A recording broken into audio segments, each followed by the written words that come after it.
আসসালামু আলাইকুম। আপনাদেরকে অ্যাচিভমেন্ট জব প্রোগ্রামের আজকের সান্ধ্যকালীন ক্লাসের পক্ষ থেকে সবাইকে জানাই সাদর সম্ভাষণ। শুরু করতে যাচ্ছি আজকের আমাদের জেনারেল সায়েন্সের বাকি অংশ ক্লাস। তো ক্লাস শুরু করার আগে আপনাদের কালকে যে ক্লাসটা নেওয়া হয়েছিল সেটা একটু টেস্ট নেব। তো আপনারা একটু প্রস্তুত হয়ে যান মানসিকভাবে। আর আপনারা উত্তর কি কমেন্টে দিবেন নাকি আনমিউট করে দিবে?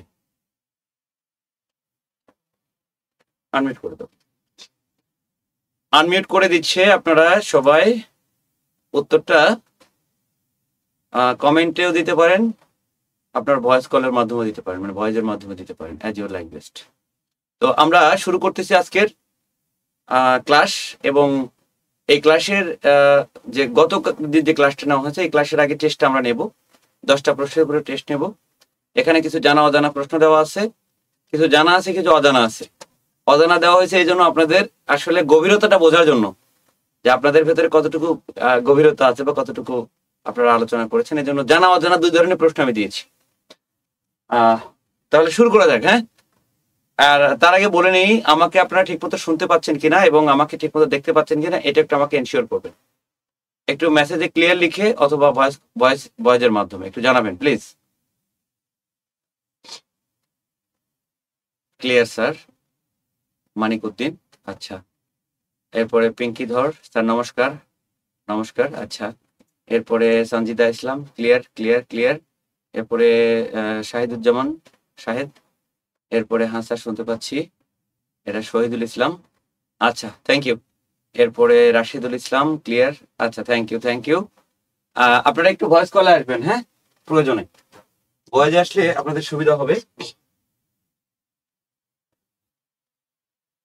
এই যে এখন দেখতে পাচ্ছেন আপনারা যে গতকালের বেসিক লেকচার 1-এর উপর প্রশ্ন উত্তর পর্ব। তো আমরা একটু প্রশ্ন উত্তর পর্বে চলে যাই। এখানে কিন্তু আমি বলে দিচ্ছি, জানা অজানা অনেক প্রশ্ন দেওয়া আছে, মানে 10টা প্রশ্ন দেওয়া আছে। এই ক্লাস শেষে আবার আজকেই আরো 10টা দেওয়া হবে। আজকেই নেব আর কি। তো আমরা চলে আসি, একটু উত্তরটা দিবেন প্লিজ। ক খ গ ঘ। আপনারা ক খ গ ঘ দিতে পারবেন না, 1 2 3 কমেন্টে যারা দিবেন তারা 1 2 3 দিয়ে উত্তর করবেন। একটু বলতে হবে দ্রুত ঝটপট। তরঙ্গ দ্বারা এক স্থান থেকে অন্য স্থানে কি সঞ্চালিত হয়? একটু দ্রুত। 1 2 3 4 এরকম আপনারা উত্তর করবেন। ক খ গ ঘ আপনাদের দিতে কষ্ট হবে। ও খ দিতে পারতেছেন, গ দিতে পারতেছেন। আচ্ছা আচ্ছা আচ্ছা আচ্ছা। কি তাহনিম তানিয়া বলছে গ। এরপরে রাশিদুল ইসলাম খ। এরপরে জিএস শাহিদুজ্জামান খ। এরপর শহীদুল ইসলাম খ। এরপরে আমিনা হেরে, এটা আমিনা হেয়ার। আচ্ছা আচ্ছা, আমিনা হেয়ার খ। এরপরে মানিক উদ্দিন খ। পিঙ্কি ধর খ। এরপরে শিমু আক্তার খ। আচ্ছা, সঞ্জিদা ইসলাম খ। আচ্ছা, আপনাদের অনেকের উত্তর দেখি। 1 2 3 তিতিম ফাক খ। যাক, আপনারা অনেক উত্তর দিতে পেরেছেন, ধন্যবাদ। নেক্সট কোয়েশ্চেনে চলে আসি। একটু দেখেন, এটা কালকে আমি বলছি কিছু জানা কিছু অজানা কিছু বুদ্ধি খাটিয়ে উত্তর দিতে হবে। বুদ্ধি খাটিয়ে, সব তো আর ইয়ে করতে হবে না, বুদ্ধি খাটিয়ে উত্তর দিতে হবে। সেটা হচ্ছে যে একটি ভূমিকম্পের ফলে সৃষ্ট তরঙ্গ কি ধরনের তরঙ্গ? কি ধরনের? এটা কি পানির মতো তরঙ্গ না শব্দের মতো তরঙ্গ? অর্থাৎ পেঁয়াজ খেলে খেলে যায়, নাকি পানিতে যেরকম ঢেউ খেলে খেলে যায় এরকম যায়? ভূমিকম্প কিভাবে যায়? একটু দ্রুত আনসার দিয়ে যাবেন। কোন ধরনের তরঙ্গ? আর তরঙ্গ, লম্বিক তরঙ্গ আর লম্বিক মিশ্রণ, নাকি বেগ? আফিফা, আচ্ছা হ্যাঁ আপু বলেন কোনটা হবে উত্তর? আর তরঙ্গ, ক খ গ। আচ্ছা, এরপরে তাহানিম তানিয়া বলছে গ। আর তরঙ্গ দেওয়া আছে ক নম্বরে, ক নম্বর কি উত্তর দিচ্ছে না। রাশিদুল ইসলাম বলছে ক। এরপরে পলি রয় বলছে ক। জুই বলছে ক। শিমু আক্তার বলছে ক। আচ্ছা আচ্ছা ঠিক উত্তর দেখি কি আছে এখানে, আমরা একটু দেখে আসবো। চিচিম ফাক, কি পাওয়া গেল? ক। আচ্ছা আচ্ছা, শারমিন আক্তার সাথী ক বলছে। আচ্ছা দুইও বলছে ক। আচ্ছা মোটামুটি সবাই কর উত্তর দিয়েছে। এখন আসছি আমরা নেক্সট কোশ্চেনে। দুটো গেল, 10টা কিন্তু হবে। দেখেন আপনারা, শব্দের তীব্রতা পরিমাপের একক কি? তীব্রতা, কালকে আমি এটা বুঝাইছি, পড়াইছি, এটা জানা প্রশ্ন। আচ্ছা অনেকে বলতেছে ক ক ক ক। আচ্ছা আচ্ছা ক ক ক ক। আচ্ছা সঞ্জিদা ইসলাম বলছে ক, সবাই বলতেছে ক, দুই বলতেছে ক। ব্যতিক্রম বললে আমি তার নামটা বলবো, যারা ক বলতেছে ক গুলো বলবো না, নাম বলবো না, একটা শব্দ উচ্চারণ করব না। পিঙ্কিদার বলছে ক, পিঙ্কিদার বলছে ক। 5টা মিনিট সহ্য হয় না নাকি রে? আচ্ছা সবাই বলছে ক। হ্যাঁ, আমরা একটু দেখে আসি উত্তরটা কি দেওয়া আছে। উত্তর দেওয়া আছে কি, কই আসলো না কেন? উত্তর দেওয়া আছে ক, উত্তর সঠিক। Thank you. নেক্সট কোশ্চেনে চলে আসি আমরা। নেক্সট কোশ্চেনটা, কিসের সাহায্যে সমুদ্রের গভীরতা নির্ণয় করা হয়? এটা অলরেডি কালকে একজন বলছিল, এই জন্য এটা দেওয়া হয়েছে। আমার কি বললো এটা? এটা আফিফা ইসলাম, আফিফা হ্যাঁ আফিফা বলছে প্রতিধ্বনি। আচ্ছা সবাই উত্তর করতেছে গ গ গ গ, গ বলতেছে সবাই, সবাই বলতেছে গ। আমরা একটু দেখে আসি উত্তরটা। সবাই গ বলতেছে, গ বলতেছে, গ বলতেছে, গ। ব্যতিক্রম বললে আমি তার নাম বলবো। সবাই গ বলতেছে। আচ্ছা তার মানে দেখে আসি উত্তরটা কি হয়। উত্তরটা কি হয় আমরা একটু দেখে আসি। উত্তর গ, সঠিক উত্তর গ। হ্যাঁ স্যার আপনি যখন প্রথম ইয়ে করবেন তখন একটু আনমিউট করে দিন, না হলে সমস্যা, আমার মধ্যে অনেকে ভয় পেয়ে বলতেছে। আচ্ছা তাহলে নেক্সট কোশ্চেনে চলে আসি আমরা। নেক্সট কোশ্চেন দেখেন, এখানে চিকিৎসা বিজ্ঞানের মতে মানুষের স্বাভাবিক শ্রবণ ধারণ ক্ষমতা কত ডিবি, মানে ডেসিবেল। এটা আপনাদের উত্তরটা আমি এক্সাক্ট দেইনি ইচ্ছা করে। আর এটাকে যেগুলো দেওয়া হয়েছে এগুলো কিন্তু ম্যাক্সিমাম বিভিন্ন চাকরি পরীক্ষা আসা প্রশ্ন। হ্যাঁ এই যে আফিফা লিখছে 40 থেকে 65, তাহলে এখানে কোনটা হতে পারে আফিফা? এখানে কোনটা হতে পারে? মাঝামাঝি, 40 থেকে 65 মাঝামাঝি কোনটা দেওয়া আছে সেটা হবে। মাঝামাঝি, এদিকেও না ওদিকেও না। আফিফা বলছে 45 থেকে 55, রাইট।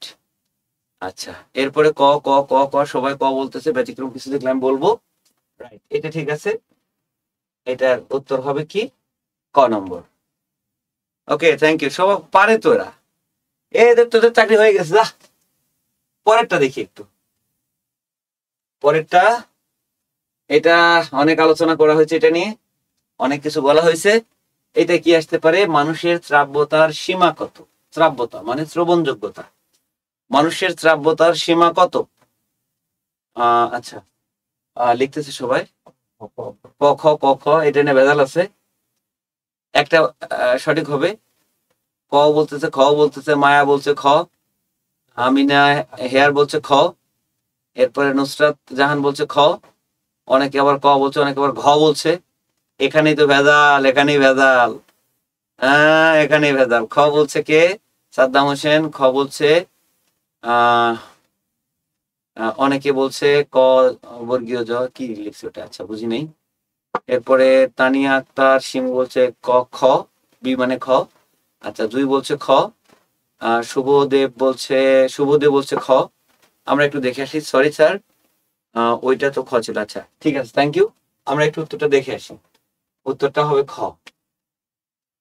20 হার্টজ থেকে 20,000 হার্টজ। কালকে এটা আলোচনা ছিল। এখন আমরা চলে আসি নেক্সট কোশ্চেনে। এখানে একটু দেখেন, বাদুর অন্ধকারে চলাফেরা করে কিভাবে? বাদুর অন্ধকারে, আলোচনা কিন্তু অন্ধকারে। আচ্ছা এটার একটু উত্তরটা দেখবো, একটু আপনারা পড়ে উত্তর দেন। যেহেতু দেখতে পাচ্ছেন গ গ বলতেছে সবাই গ। গ। আচ্ছা, সাদ্দাম হোসেন বলছে গ। গ। আচ্ছা, তাহলে আমরা উত্তরটা দেখে আসি, যেহেতু ম্যাক্সিমাম একই উত্তর দিচ্ছে।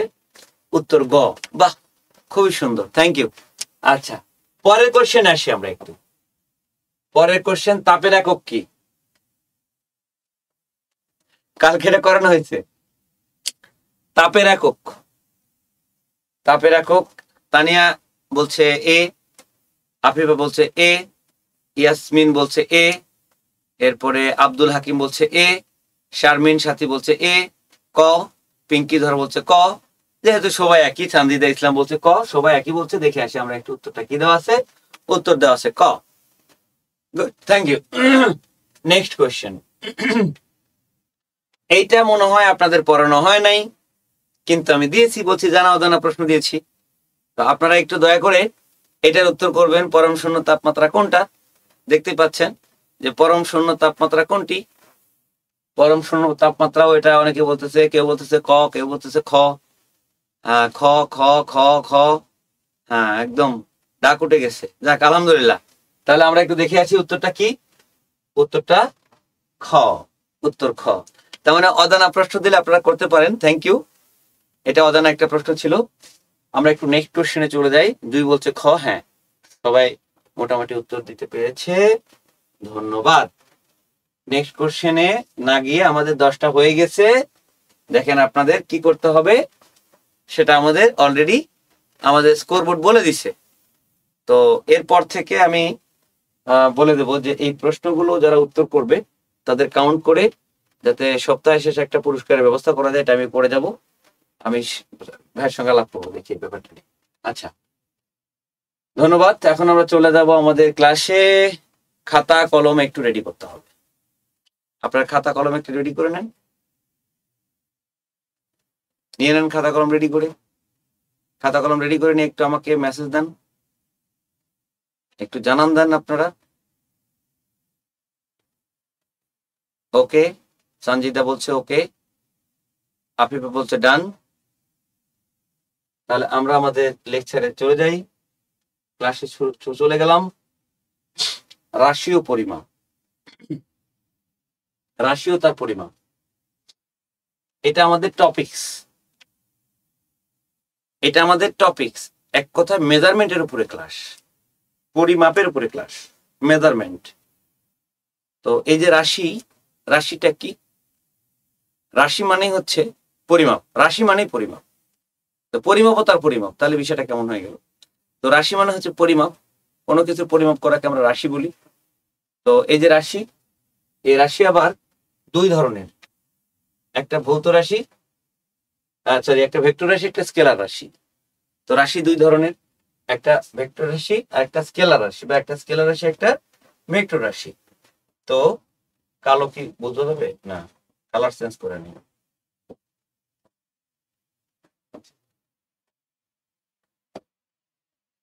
এইটা ঠিক আছে না?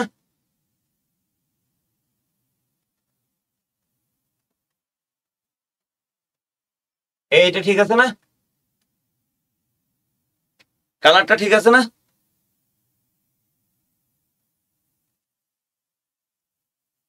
ওকে, শহীদুল ইসলাম জানাচ্ছে হ্যাঁ হ্যাঁ জি স্যার, আচ্ছা ঠিক আছে, থ্যাংক ইউ। তো আমরা যেটা আলোচনা করব সেটা হচ্ছে, একটা হচ্ছে স্কেলার রাশি আর একটা ভেক্টর রাশি। তো আমরা 1 নম্বর যে লিখবো স্কেলার রাশি, একটু লিখবো স্কেলার রাশি। স্কেলার রাশি, স্কেলার রাশি, এটার আরেক নাম হচ্ছে অদিক রাশি। অদিক, এর মধ্যে সংজ্ঞা আছে, অদিক রাশি। স্কেলার রাশির আরেক নাম হচ্ছে অদিক রাশি, মানে দিক নেই। সংক্ষেপে বলে দেই, মান আছে, মান আছে, মান আছে, কিন্তু দিক নাই। দিক নাই, এটা হচ্ছে স্কেলার রাশি। মান আছে, দিক নাই। যেমন দ্রুতি, দ্রুতি। এরপরে কি আছে? কাজ, শক্তি, কম্পাঙ্ক,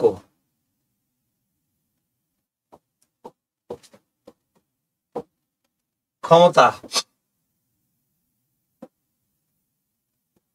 এগুলো সব স্কেলার রাশি ইত্যাদি। এগুলো সব স্কেলার রাশি। দূরত্ব,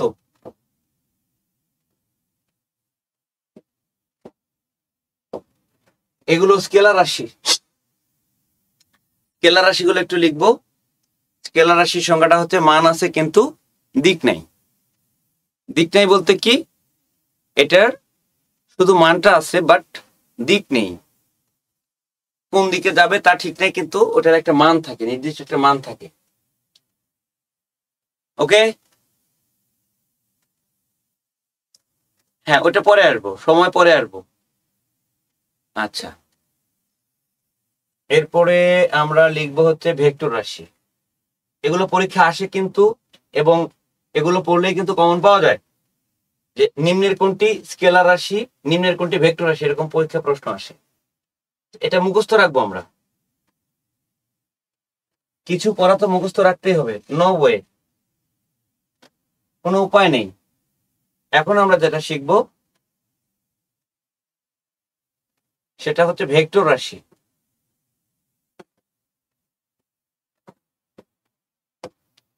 ভেক্টর রাশি, এটার আরেক নাম হচ্ছে সদিক রাশি। সদিক মানে দিক আছে, সদিক। তাহলে মানও আছে, এটার মানও আছে আবার দিক আছে, মানও আছে আবার দিকও আছে, মান আছে ও মান আছে এবং এবং দিক আছে।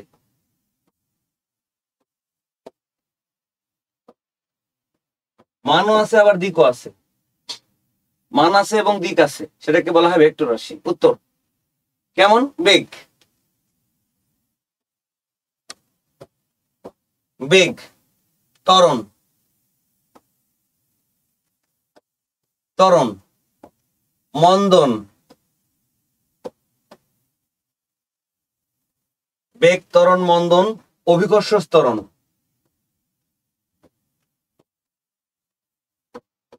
অভিকর্ষ ত্বরণ, এগুলো ভেক্টর রাশি। বেগ, ত্বরণ, সরণ আছে, সরণ,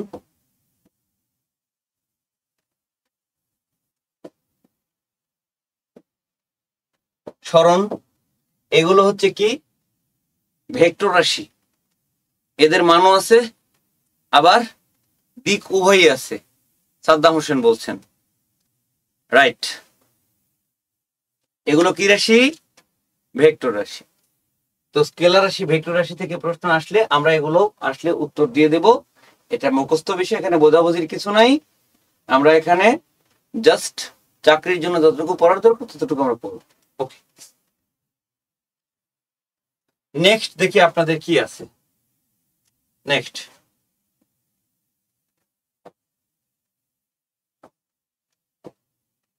স্কেলার রাশি, ভেক্টর রাশির পরে অনেক বড় একটা চ্যাপ্টার, ভৌত রাশি ও এর পরিমাপ, পরিমাপের এসআই একক, মৌলিক ও যৌগিক রাশি বা লব্ধ রাশি একক সমূহ।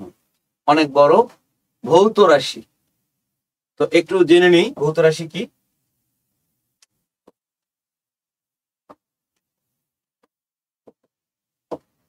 ভৌত রাশি কি আগে লিখে নেই। ভৌত রাশি, তো ভৌত মানে হচ্ছে জড় পদার্থ, জড় পদার্থ, আর রাশি মানে হচ্ছে পরিমাপ। সংজ্ঞা কিন্তু এখানে চলে আসছে। তাহলে ভৌত রাশি মানে কি দাঁড়ালো? জড় পদার্থের পরিমাপ। জড় পদার্থ, জীব না, আমরা না। তো ভৌত মানে হচ্ছে জড় পদার্থ, এটা মাথায় রাখবো। আর রাশি মানে হচ্ছে পরিমাপ। তাহলে সংজ্ঞা কিন্তু চলে আসছে। তাহলে জড় পদার্থের পরিমাপ থেকে ভৌত রাশি বলে। এটুকু লিখলে হবে, বা এইভাবে লিখলে আপনি বুঝতে যদি পারেন এটা ইনাফ। যেহেতু বেসিকের ক্লাস, বেসিকটা আমি দিয়ে দিলাম যে ভৌত মানে জড় পদার্থ, রাশি মানে পরিমাপ। তাহলে ভৌত রাশি মানে হচ্ছে জড় পদার্থের পরিমাপ। সংজ্ঞাটা এখানে চলে আসছে। ক্লিয়ার তো নাকি? একটু ক্লিয়ার বুঝলে একটু ক্লিয়ার লিখে যাবেন। জড় পদার্থ তার পরিমাপ, এটাই হচ্ছে ভৌত রাশি। ওকে, ক্লিয়ার। শহীদুল ইসলাম বলছে ক্লিয়ার, পিঙ্কি ধর বলছে মোটামুটি ক্লিয়ার সবাই। তাহলে এখন আসি, এটা গেল আমাদের ভৌত রাশির আলোচনা, যেটা করলাম এটা শেষ। এর পরিমাপ, এর পরিমাপ মানেই মৌলিক যৌগিক রাশি। এর পরিমাপ মানে মৌলিক যৌগিক রাশি। তো এর পরিমাপ থেকে আমরা সরাসরি চলে যাব মৌলিক যৌগিক রাশি বলতে। আমরা নিচে তারকাতে লিখবো ভৌত রাশি দুই প্রকার।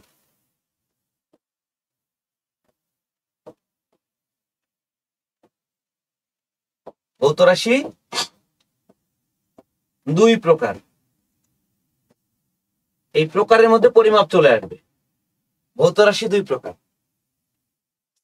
লিখে, যেমন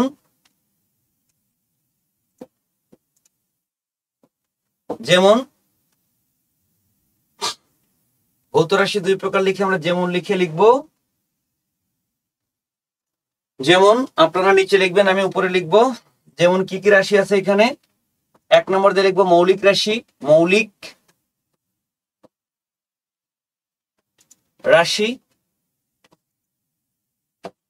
আর দুই নম্বর হচ্ছে যৌগিক রাশি, বা এটাকে যৌগিক রাশিকে আমরা আরেকটা নামে ডাকি, সেটা হচ্ছে লব্ধ রাশি। লব্ধ রাশি বা যৌগিক রাশি। লব্ধ রাশি বা যৌগিক রাশি। এখন এই যে মৌলিক রাশি লিখলাম, এই মৌলিক রাশির পরিমাণ হচ্ছে মোট 60টি। এইভাবে লিখবো আমরা, মৌলিক রাশি 60টি। তো মৌলিক কি? যেটাকে ভাঙা যায় না। মৌলিক হচ্ছে যেটাকে ভাঙা যায় না।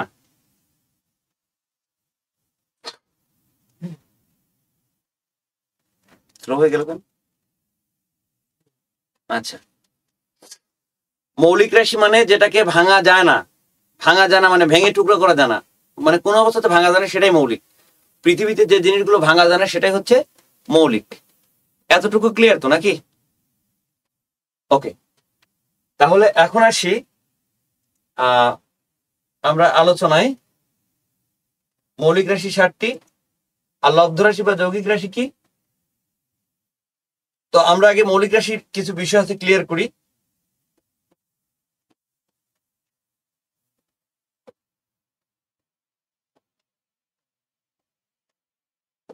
মৌলিক রাশি পাশে লিখবো 60টি।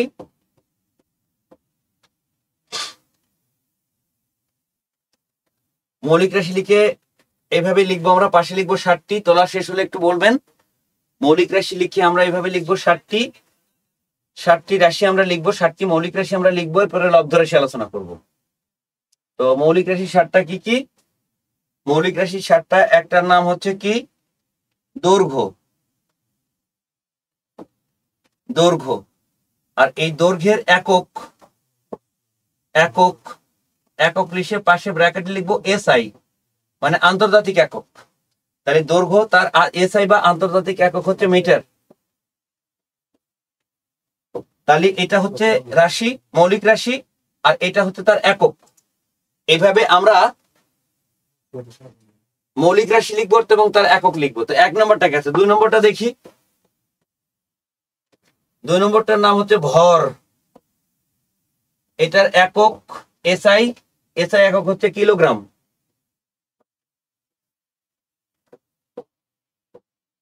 সংক্ষেপে যেটা আমরা কেজি বলি। এরপরে তিন নম্বর,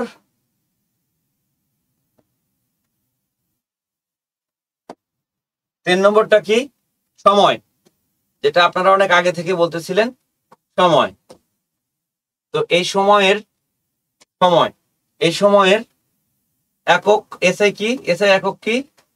একক কোন একক? এসআই একক। এসআই ছাড়া কিন্তু অনেক একক আছে। সময়ের এসআই একক কি? সেকেন্ড। সময়ের একক সেকেন্ড। সময়ের একক সেকেন্ড। এরপরে 4 নম্বর, তাপমাত্রা, তাপমাত্রা, এই তাপমাত্রার একক কোন একক? এসআই একক। তাপমাত্রার এসআই একক কালকে আমরা শিখছি, মনে মনে করে দেখেন, কেলভিন, মনে করে দেখেন, কেলভিন।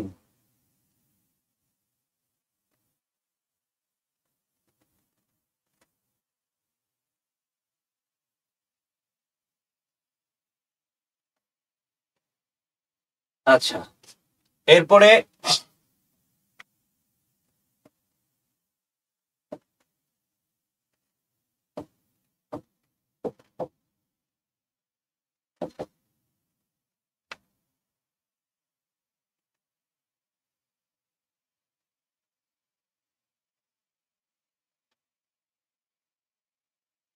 এই বোর্ডটা ফাঁস করা যায় কিভাবে?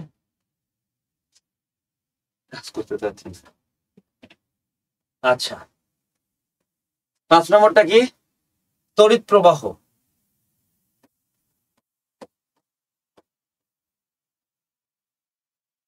এগুলো কিন্তু আসে, একটু মনোযোগ দিয়ে পড়তে হবে, এগুলো কিন্তু পড়তে হবে আপনাদের, এই এককগুলো কিন্তু পরীক্ষা আসে।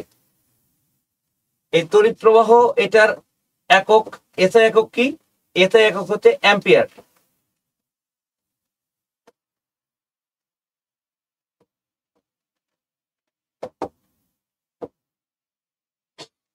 এসআই একক অ্যাম্পিয়ার। এরপরে 6 নম্বর,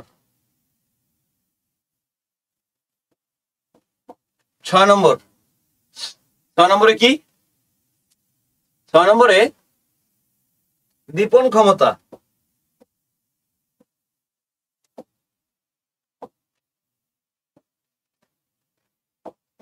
দীপন ক্ষমতা, এই দীপন ক্ষমতা এটা মৌলিক রাশি, এটার একক কি? এসআই একক কি? এটার এসআই একক, দীপন ক্ষমতার এসআই একক ক্যান্ডেলা।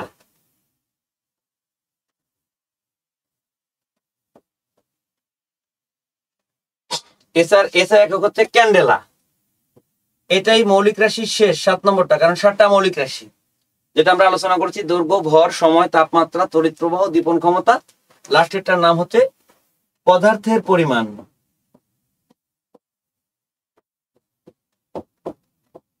পদার্থের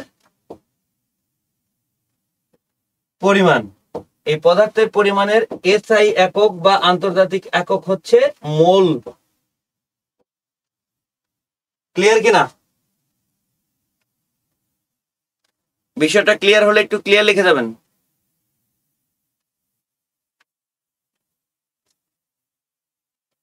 পিঙ্কি তার বলছে ক্লিয়ার। আচ্ছা, মায়া আক্তার ক্লিয়ার, শাহিদুজ্জামান শাহিদ ক্লিয়ার, শিমু আক্তার বলছে clear, Farzana clear. Okay, thank you.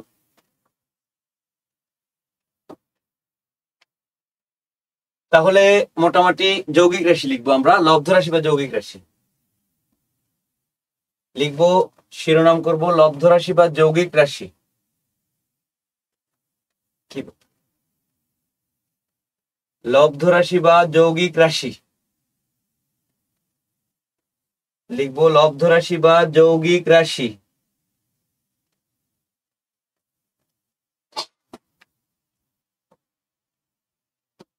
লব্ধ রাশি বা যৌগিক রাশি।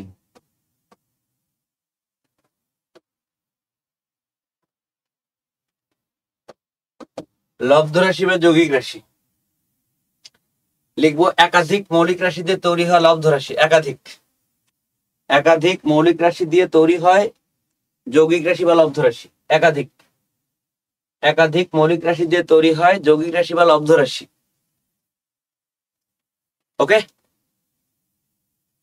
একাধিক মৌলিক রাশি দিয়ে, যেমন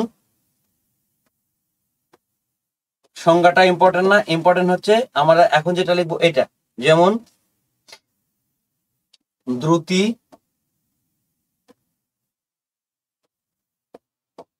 বেগ, ত্বরণ,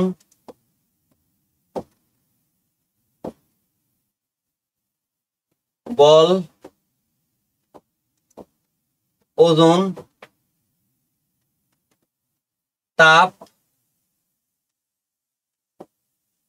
কাজ, শক্তি, ক্ষমতা ইত্যাদি।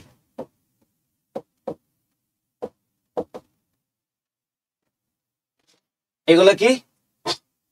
লব্ধ রাশি বা যৌগিক রাশি।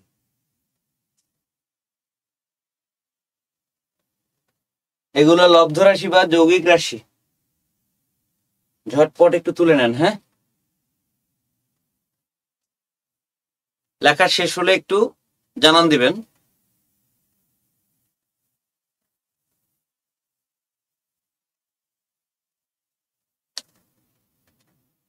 ওকে, অলরেডি ক্লিয়ার, লেখা শেষ। Thank you. তো আমরা প্রথমে লিখবো বেগ কি, এরপরে ত্বরণ কি, এগুলো পরে একদম পর্যায়ক্রমে। তো আমরা বেগ দিয়ে শুরু করব। তো আমরা শিরোনাম করব বেগ।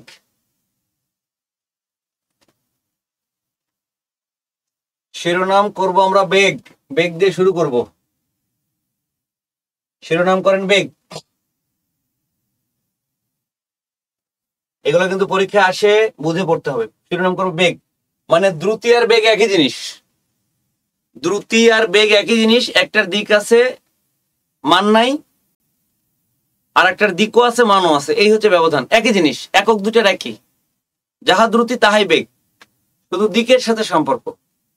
যেমন আমি 5 মিটার দূরে আছি, না বলে বললাম আমি পূর্ব দিকে 5 মিটার দূরে আছি।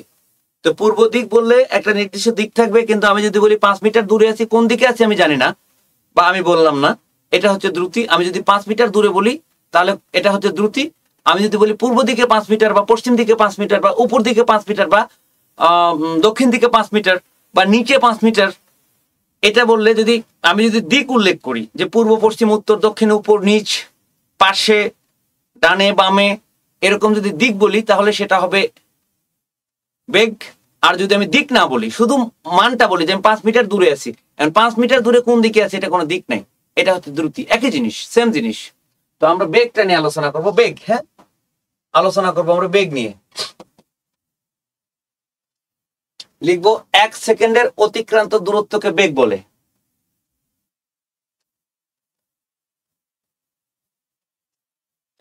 লিখবো 1 সেকেন্ডের অতিক্রান্ত দূরত্বকে বেগ বলে। 1 সেকেন্ডের।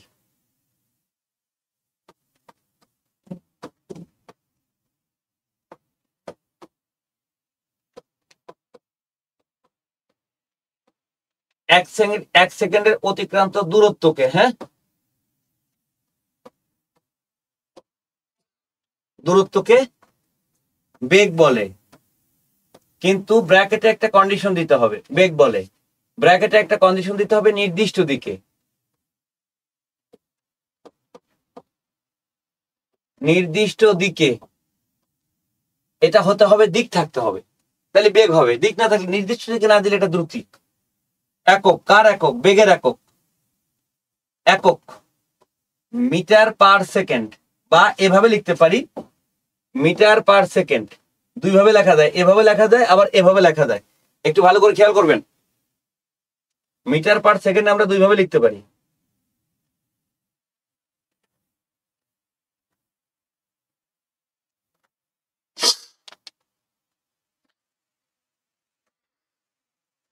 ওকে, লেখা শেষ হলে একটু ডান লিখে দেবেন। 1 সেকেন্ডে অতিক্রান্ত দূরত্বকে বেগ বলে। দূরত্ব, 1 সেকেন্ডে অতিক্রান্ত দূরত্ব, বেগের একক, এবং সেটা হতে হবে নির্দিষ্ট দিকে। বেগের একককে মিটার পার সেকেন্ড, দুইভাবে লেখা যায়। বেগ শেষ। বেগ এতটুকু জানলেই হবে।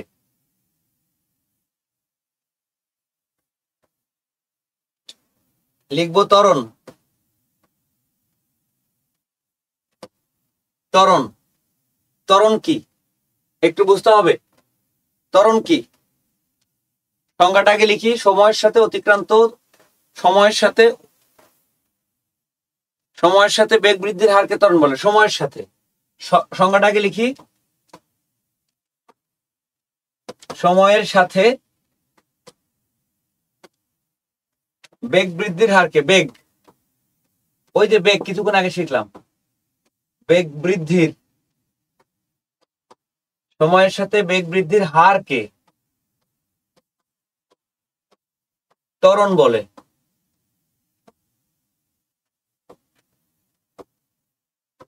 সময়ের সাথে বেগ বৃদ্ধির হারকে ত্বরণ বলে। সময়ের সাথে বেগ বৃদ্ধির হার, অর্থাৎ সময় যত গড়াবে বেগ তত বৃদ্ধি পাবে। এক্সাম্পল যদি বলি, এখানে আমি একটা সাইকেল চালাচ্ছি, একটু ভালো করে শুনবেন। সাইকেল চালাচ্ছি, আমি সাইকেল চালাচ্ছি, এটা 1 সেকেন্ড, এটা 1 সেকেন্ড, এটা 1 সেকেন্ড, এটা 1 সেকেন্ড, এটা প্রথম সেকেন্ড, এটা দ্বিতীয় সেকেন্ড, এটা তৃতীয় সেকেন্ড, এটা চতুর্থ সেকেন্ড। ভালো করে বুঝবেন, প্রত্যেকটা জায়গায় আমি গেছি 1 সেকেন্ডে। আমি যদি একটা সাইকেল নেই, হ্যাঁ, একটা সাইকেল নেই এবং সে সাইকেলটা যদি আমি চালনা করি, সাইকেল চালনা করলে প্রথম সেকেন্ডে যদি আমি 5 মিটার যাই, 5 মিটার, যেহেতু সাইকেলটা আমি চালাচ্ছি, প্রথম সেকেন্ডে যদি আমি 5 মিটার যাই, এই যে প্রথম সেকেন্ড, দ্বিতীয় 1 সেকেন্ডে আমি যাব ধরেন 7 মিটার। প্রথম সেকেন্ডে 5 মিটার গেলে দ্বিতীয় 1 সেকেন্ডে যাব 7 মিটার, কারণ গতির উপরে গতি বাড়বে। এই যে তৃতীয় 1 সেকেন্ডে যাব আমি 9 মিটার বা 10 মিটার, যাব 9 মিটার। এরপরে চতুর্থ 1 সেকেন্ডে যাব আমি ধরেন 15 মিটার, চতুর্থ 1 সেকেন্ডে যাব আমি 15 মিটার। দেখেন একটু ভালো করে বুঝেন, মানে এই 1 সেকেন্ডে আমি যাব 15 মিটার। ভালো করে বুঝবেন, প্রথম 1 সেকেন্ডে আমি 5 মিটার গেলে, প্রথমবার শুরু করছিলাম আমি থামা অবস্থা থেকে, দ্বিতীয়বার আমি কিন্তু 5 মিটার গতির উপর থেকে চালু করছি। দ্বিতীয় 1 সেকেন্ডে আমি কিন্তু গতির উপর শুরু করছি, তার মানে আরো একটু গতি বাড়বে। তাহলে এখানে আসলে আরো গতি বেড়ে গেছে, বাড়তি গতির উপরে আরো গতি দিলে এটা চলে যাবে কত, আরো 1 সেকেন্ডে যাবে 9 মিটার। এইভাবে কিন্তু ক্রমাগত আমার বেগটা বাড়বে। এই যে সময় যত গড়াচ্ছে আমার বেগ তত বাড়তেছে। এটা কিন্তু 1 সেকেন্ডে গেছে 15 মিটার, এটা চতুর্থ 1 সেকেন্ডে গেছে 15 মিটার। তো এই যে সময় যত গড়াবে আমার বেগ তত বাড়বে। এই বেগ বৃদ্ধির যে একটা হার মিন্স গড়, সেটাকে আমরা বলবো কি, ত্বরণ। ক্লিয়ার কিনা? সময়ের সাথে বেগ বৃদ্ধির হারকে, সেটা আমরা লিখছি, সময়ের সাথে বেগ বৃদ্ধির হারকে ত্বরণ বলে। সময়ের সাথে সময় যত গড়াবে বেগ তত বাড়বে, এটার যে হার অর্থাৎ গড়, সেটাকে আমরা বলবো ত্বরণ। যদি বুঝে থাকেন একটু ক্লিয়ার লিখে যাবেন।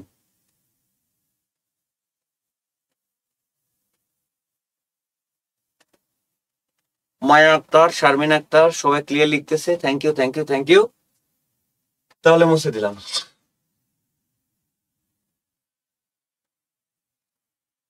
একটু বোঝার চেষ্টা করি, এটা কিছুই না, এটা আমরা জাস্ট বোঝার জন্য, এটা পরীক্ষা আসে না, কিন্তু এটা বোঝার জন্য একটু মনোযোগ দেবো, প্লিজ একটু মনোযোগ দেবো। সেটা হচ্ছে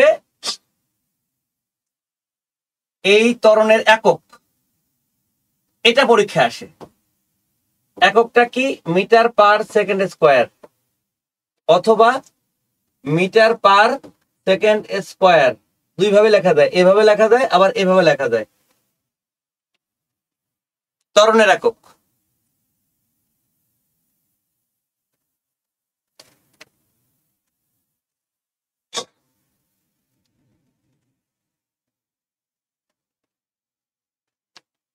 ওকে।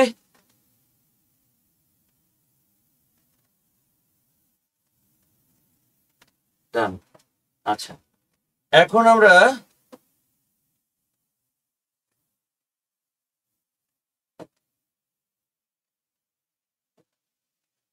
এটাতে আসবো, ত্বরণ শেষ, এটাতে আসবো। দেখেন কি লেখা আছে, মহাকর্ষ অভিকর্ষ। তো আগে আমরা লিখবো অভিকর্ষ।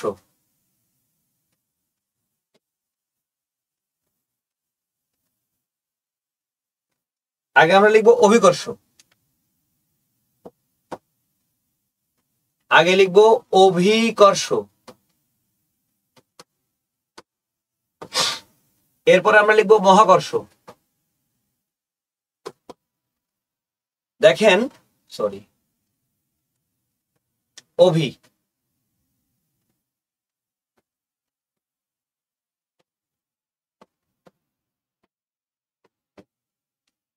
একটা অভিকর্ষ আর একটা মহাকর্ষ। মনে রাখবো, অভি মানে পৃথিবী, অভি শব্দের অর্থই পৃথিবী, আর এই কর্ষ মানে আকর্ষণ।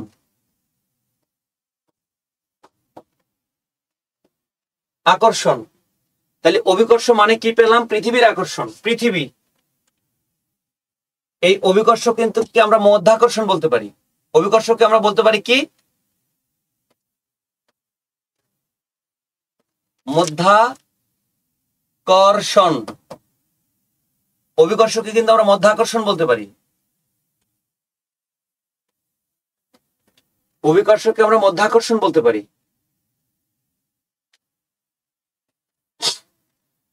এই যে মহা মানে মহাবিশ্ব,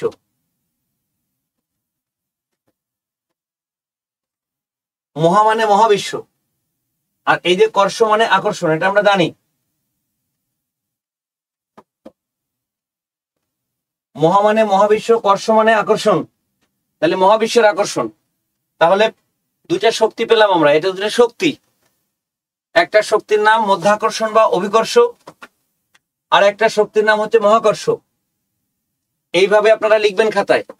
আগে বুঝে নেন বিষয়টাকে, সুন্দরভাবে বুঝে নেন। এখান থেকে কিন্তু প্রশ্ন আসে, বুঝলে উত্তর করতে সহজ হবে, মুখস্থ রাখতে পারবেন, কিন্তু এগুলো বোঝার বিষয়।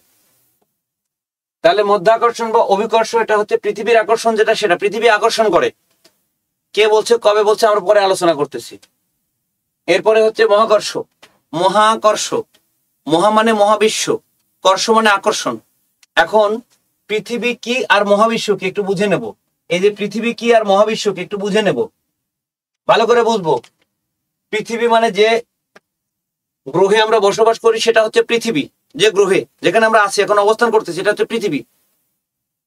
এই পৃথিবী ছাড়া যা আছে সব মহাবিশ্ব।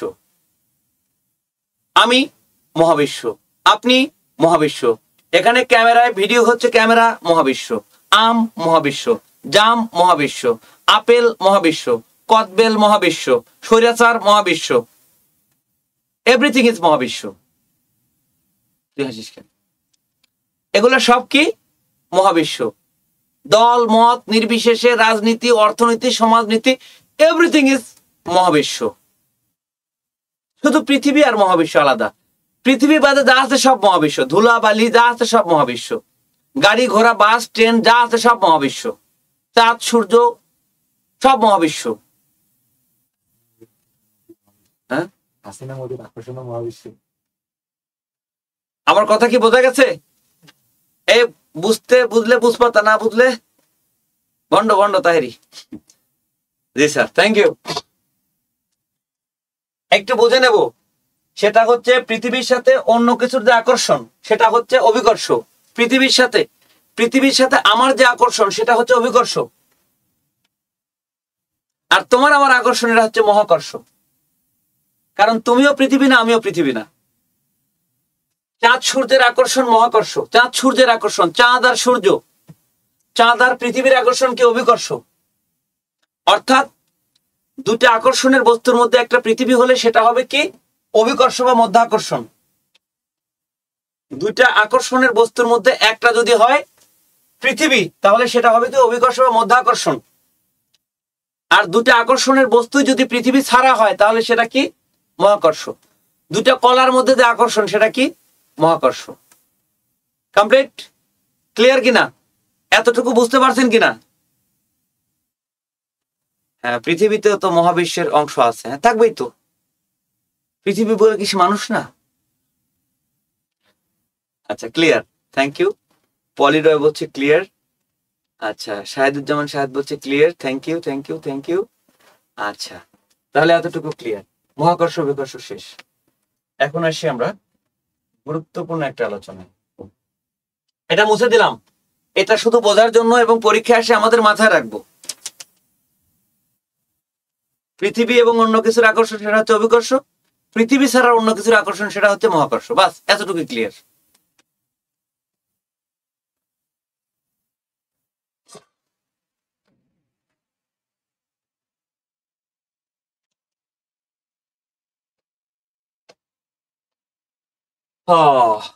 মহাকর্ষ বিকর্ষ শেষ।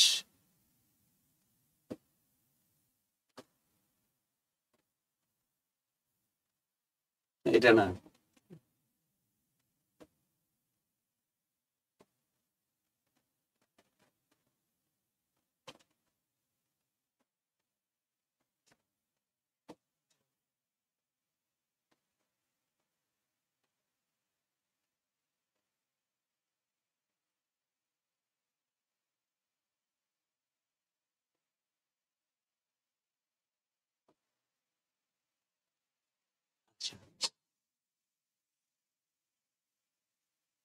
আচ্ছা, এখন একটা বিষয় গুরুত্বপূর্ণ একটু আলোচনা করি।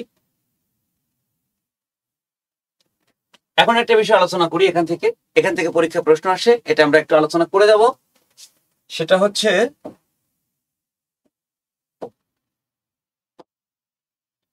অভি, মনোযোগ প্লিজ,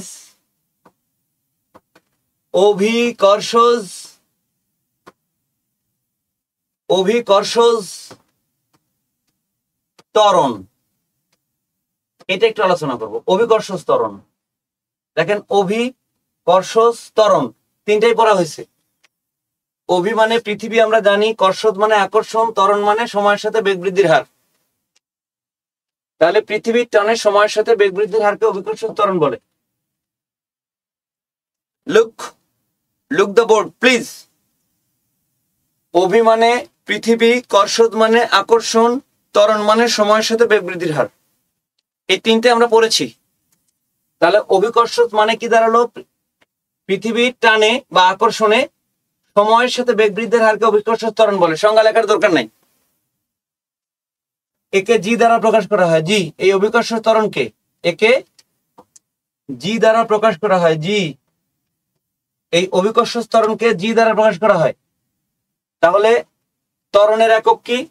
এটার একক কি? ত্বরণের একক এটার একক মানে অভিকর্ষজ ত্বরণের একক, এটার একক হচ্ছে মিটার পার সেকেন্ড স্কয়ার। তার মানে যেটা ত্বরণের একক সেটাই অভিকর্ষজ ত্বরণের একক।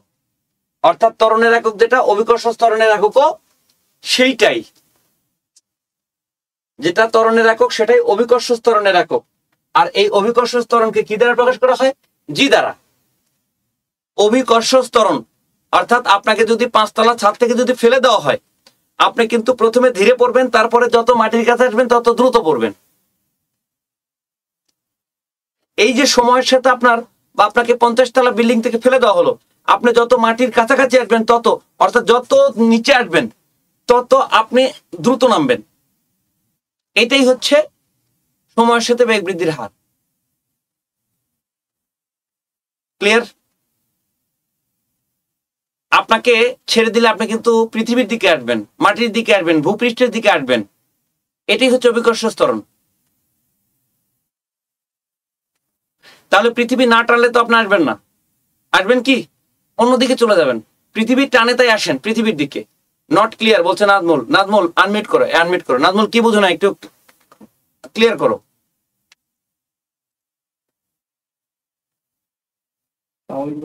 হ্যাঁ নাজমুল, একটু দ্রুত বলতে হবে। হ্যাঁ বুঝিনি স্যার, আনমোড করে রাখছেন, এই জন্য কি বলতে আপনি ক্লিয়ার বুঝতে পারছি, সমস্যা নেই। ও পড়া ক্লিয়ার? আর পড়া ক্লিয়ার, কিন্তু কথা বলতে পারিনি, এই জন্য কি বুঝতে। এই বরগুনা কথা ভাষা তোমার? বরগুনা পৌরসভা 3 নম্বর। পৌরসভা 3 নম্বর। আচ্ছা, গেলে এবার দেখা করো। মৃদুলবার কাছ থেকে নাম্বার নিয়েও গেলে এবার দেখা করো। যাবো তোমাদের বরগুনা, যাবো রিসেন্টলি যাবো। আসবেন স্যার? হ্যাঁ যাবো। আর এদের আমন্ত্রণ রইল। আচ্ছা, অসুবিধা নেই, যাবো বরগুনা, যাবো 2 একের মধ্যে যাবো ইনশাআল্লাহ। আচ্ছা, তাহলে এতটুকু ক্লিয়ার তো? আচ্ছা, এখন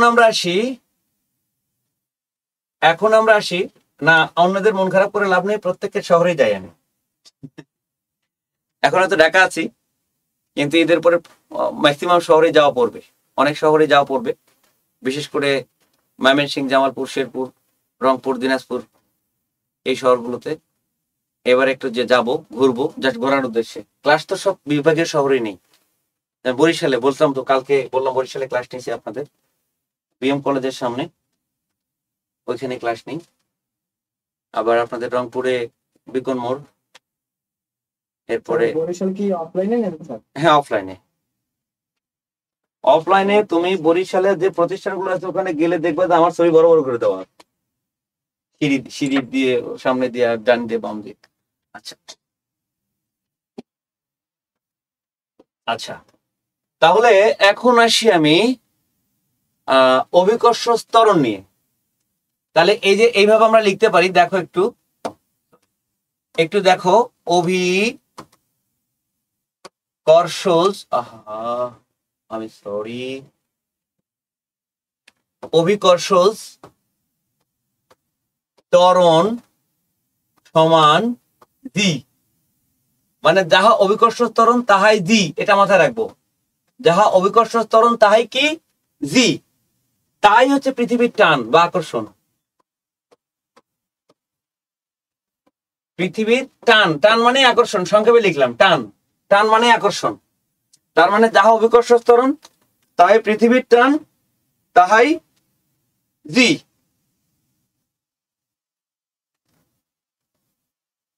এতটুকু বুঝতে পারছো কিনা?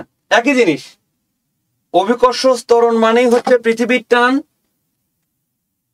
তাহাই জি, তাহাই অভিকর্ষজ ত্বরণ, একই জিনিস, ঘুরে ফিরে একই জিনিস। এতটুকু ক্লিয়ার হলে একটু ক্লিয়ার লিখে যাও। হ্যাঁ টাঙ্গাইলে যাই, সোনিয়া টাঙ্গাইলে যাই। টাঙ্গাইলে যাই বলতে টাঙ্গাইলে তোমাদের ওখানে ব্যাডমিন্টন খেলে আসলাম কদিন আগে। পলিরয়, ক্লিয়ার, আচ্ছা।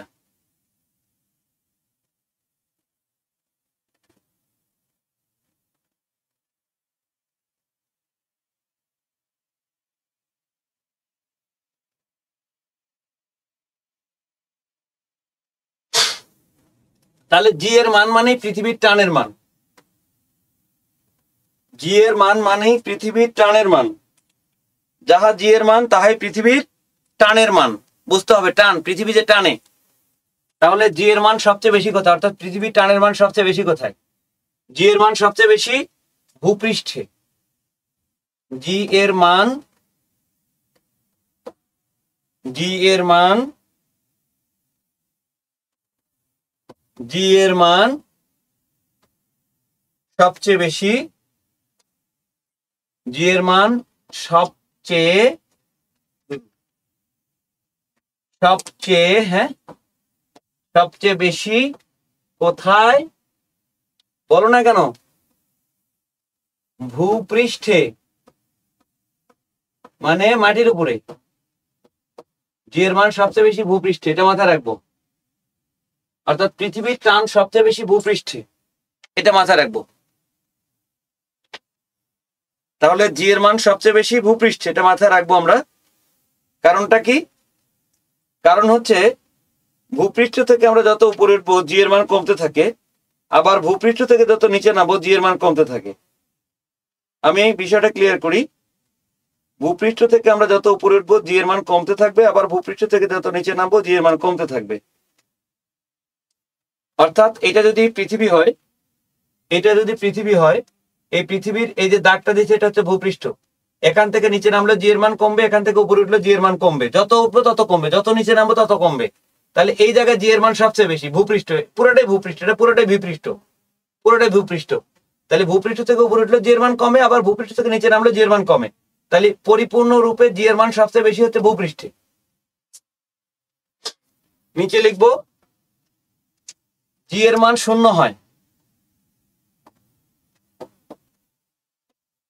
জি এর মান শূন্য হয়, শূন্য জিরো হয়।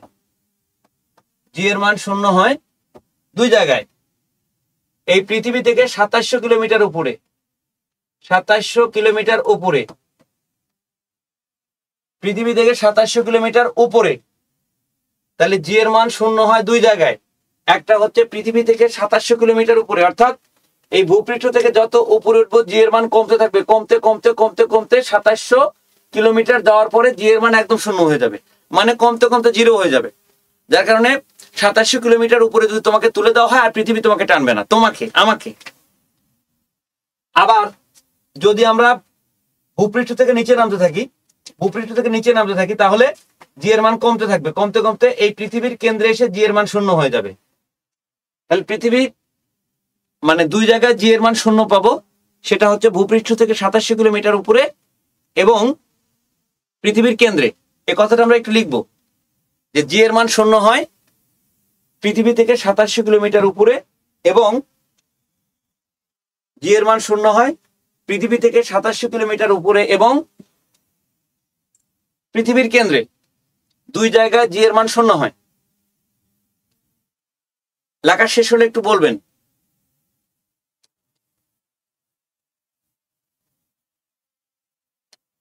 আচ্ছা, জামালপুরে কি অ্যাচিভমেন্টের কোনো ব্রাঞ্চ আছে? আমার জানা মতে জামালপুরে কোনো অ্যাচিভমেন্টের ব্রাঞ্চ নাই, তবে জামালপুরে যাওয়া পরে মাঝে মধ্যে। আচ্ছা, এরপরে ডান ডান ডান। আচ্ছা, অসুবিধা নেই, আমরা ঢাকায় থাকি, আপনারা ঢাকায় আসলে অবশ্যই। আচ্ছা, ওকে, ডান ডান ডান, সবাই ক্লিয়ার করতেছে, থ্যাংক ইউ।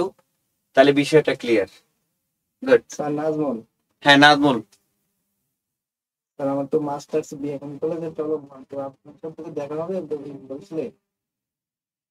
দেখা যাবে পরে, আমি পরে জানাবো নাজমুল, ক্লাসের মধ্যে সব আলোচনা না, পরে কথা বলবো। হ্যাঁ, আচ্ছা, কারণ এখন আমরা ক্লাসের সম্পূর্ণ ভেতরে আছি। আচ্ছা, এরপর লিখবো ভূপৃষ্ঠে জি এর মান সবচেয়ে বেশি। মানে জি এর মান ভূপৃষ্ঠের সবচেয়ে বেশি, এটা ঠিক, কিন্তু ভূপৃষ্ঠের মধ্যে আবার সবচেয়ে বেশি আছে, কমও আছে। লিখবো ভূপৃষ্ঠে জি এর মান সবচেয়ে বেশি।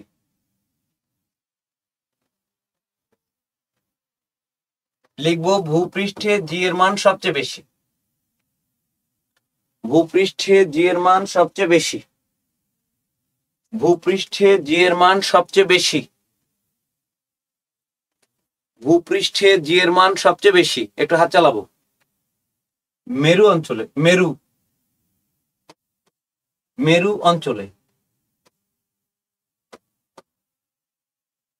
ভূপৃষ্ঠে জি এর মান সবচেয়ে বেশি মেরু অঞ্চলে। সে মানটা কত? 9.83 মিটার পার সেকেন্ড স্কোয়ার। এরপর লিখবো ভূপৃষ্ঠে জি এর মান সবচেয়ে কম নিরক্ষরেখায়। এটা কিন্তু আসছে নিরক্ষরেখায়, এটা কিন্তু আসছে, গুরুত্ব দিতে হবে। তাহলে এটা আসছে, এটা দিতেও পারে নিরক্ষরেখায়। সেটা কত? ভূপৃষ্ঠের সবচেয়ে জি এর মান বেশি, এটা বেশি, সবচেয়ে বেশি, সবচেয়ে বেশি, আর এটা সবচেয়ে কম। ভূপৃষ্ঠের সবচেয়ে জি এর মান সবচেয়ে বেশি হচ্ছে মেরু অঞ্চলে, আর ভূপৃষ্ঠের জি এর মান সবচেয়ে কম হচ্ছে নিরক্ষরেখা। মানটা কত? 9.78 মিটার পার সেকেন্ড স্কোয়ার।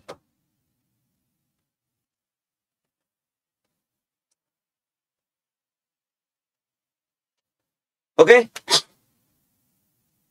একটু হাত চালাতে হবে। লেখা ক্লিয়ার হলে একটু ওকে জানাবেন।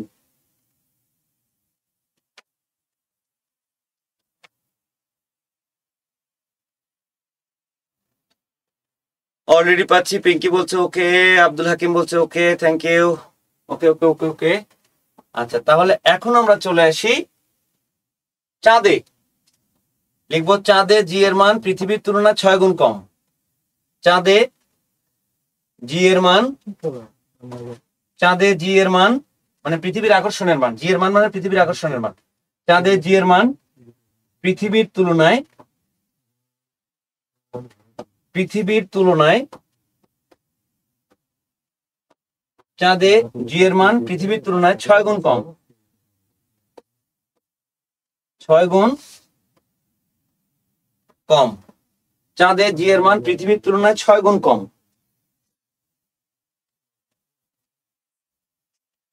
চাঁদে জি এর মান পৃথিবীর তুলনায় 6 গুণ কম। ওকে, এটাও কিন্তু আসছে পরীক্ষায়, আসছে বিধায় তথ্যটা দিলাম, অবহেলা করো না। হ্যাঁ, চাঁদে জি এর মান পৃথিবীর তুলনায় 6 গুণ কম। ওকে,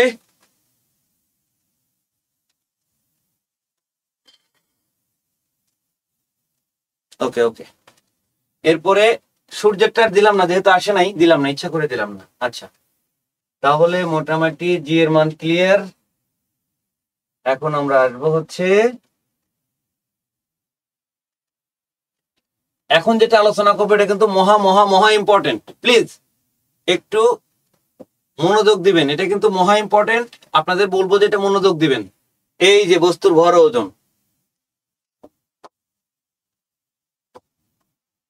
বস্তুর ভর ও ওজন, তাহলে এক পাশে লিখবো ভর আর এক পাশে লিখবো ওজন। এটা কিন্তু পরীক্ষা আসে, গুরুত্ব দিতে হবে এবং খুবই গুরুত্ব দিতে হবে। মনোযোগ দেই। ভর হচ্ছে পদার্থের পরিমাণ, পদার্থের সংক্ষেপে বোঝার জন্য পদার্থের পরিমাণ এটা আসে না, কি আসে আমি বুঝবো, কিন্তু এটা না বুঝলে আমি ওটা আনসার করতে পারবো না, মনে রাখতে পারবো না।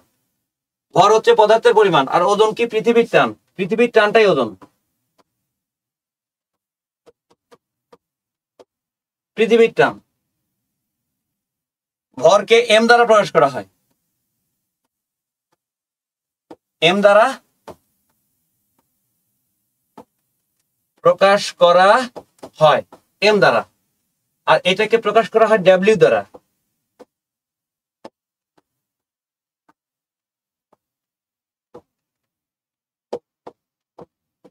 একটা প্রকাশ করা হয় এম দ্বারা, আর একটা প্রকাশ করা হয় ডাব্লিউ দ্বারা। এই ভরের একক আমরা শিখছি কিলোগ্রাম, একক, একক কিলোগ্রাম আমরা কিছুক্ষণ আগেই শিখছি। আন্তর্জাতিক একক এসআই একক, ভরের একক কিলোগ্রাম, ওজনের একক নিউটন।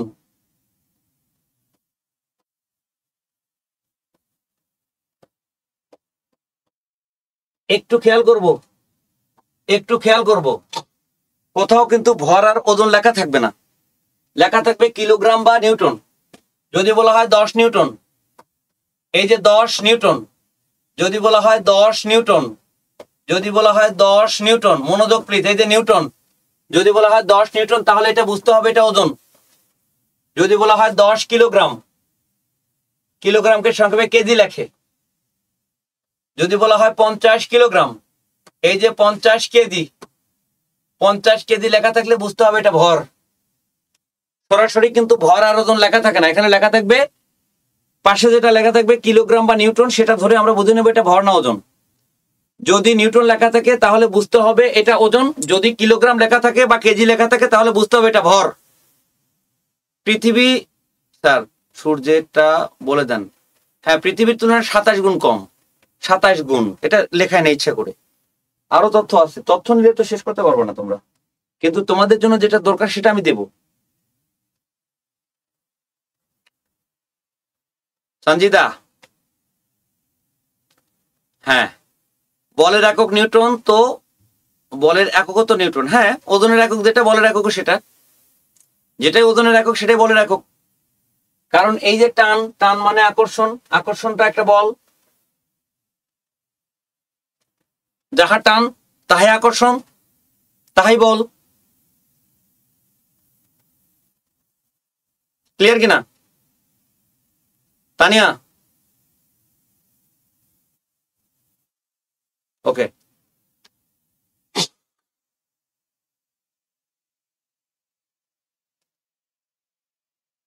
তোলা শেষ, তোলা শেষ হলে একটু জানাবেন।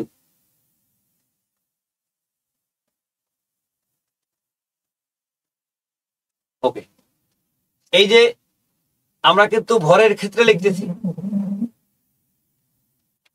ওয়েট করো, আমরা একটু ভরের ক্ষেত্রে লিখতেছি, ভরের ক্ষেত্রে লিখতেছি, ভরের ক্ষেত্রে আমরা লিখতেছি এম সমান 10 কিলোগ্রাম, এম সমান 10 কিলোগ্রাম।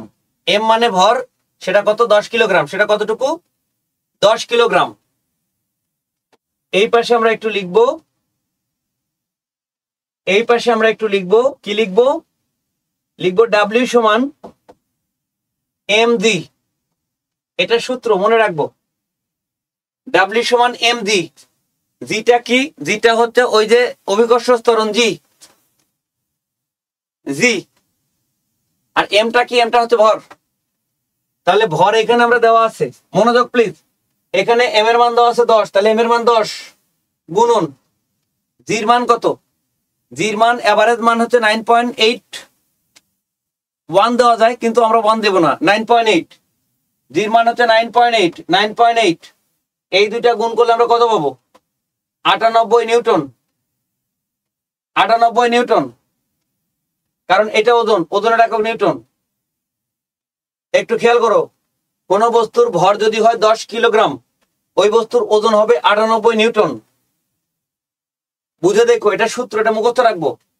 ওজন সমান এমজি, এম তে হচ্ছে ভর, এম মানে ভর, জি মানে হচ্ছে ওই যে পৃথিবীর টান বা অভিকর্ষ ত্বরণ। কারণ এই ওজনের সংজ্ঞাই ছিল হচ্ছে পৃথিবীর টান বা আকর্ষণ। তো পৃথিবীর টান বা আকর্ষণ মানে তো জি,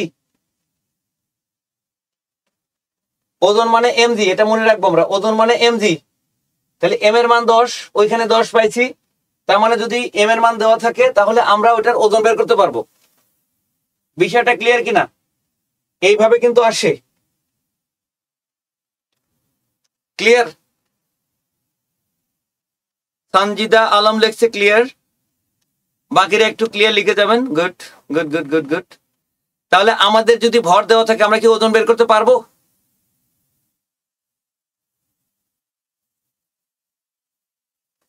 থ্যাংক ইউ। কিন্তু এখানে একটা মজার ব্যাপার আছে, এদিকে খেয়াল করতে হবে। মজার ব্যাপারটা খেয়াল করতে গেলে, একটু মজা নিতে গেলে একটু মনোযোগ দিতে হয়। যে কোনো বিষয়ে মজা নিতে গেলে একটু মনোযোগ দিতে হয়।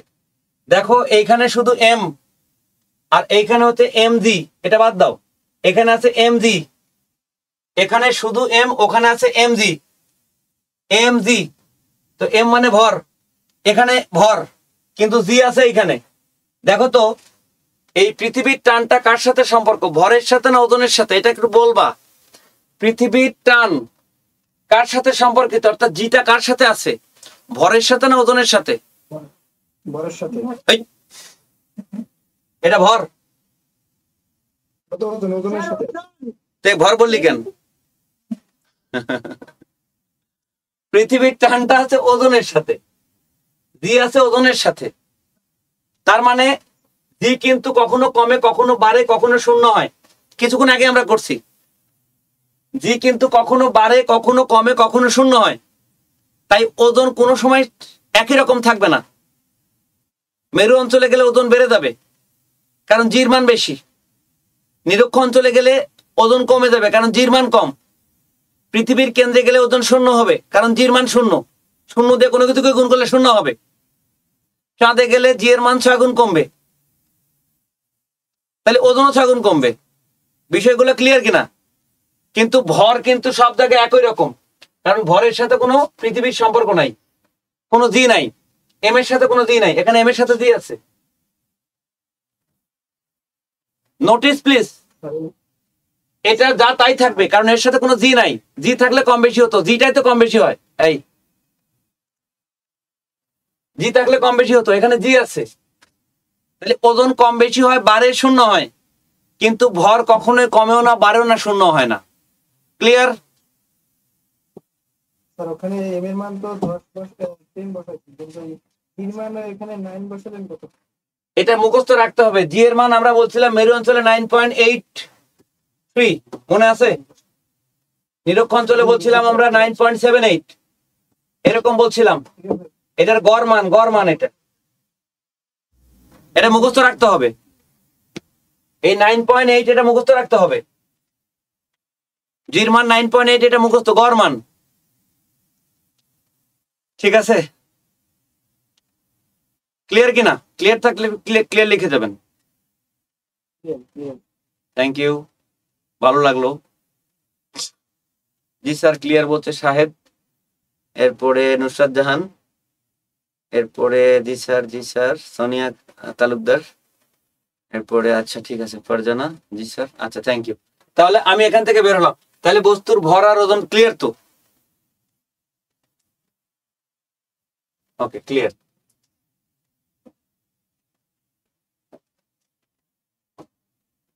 এখন আসি গতি ও বল।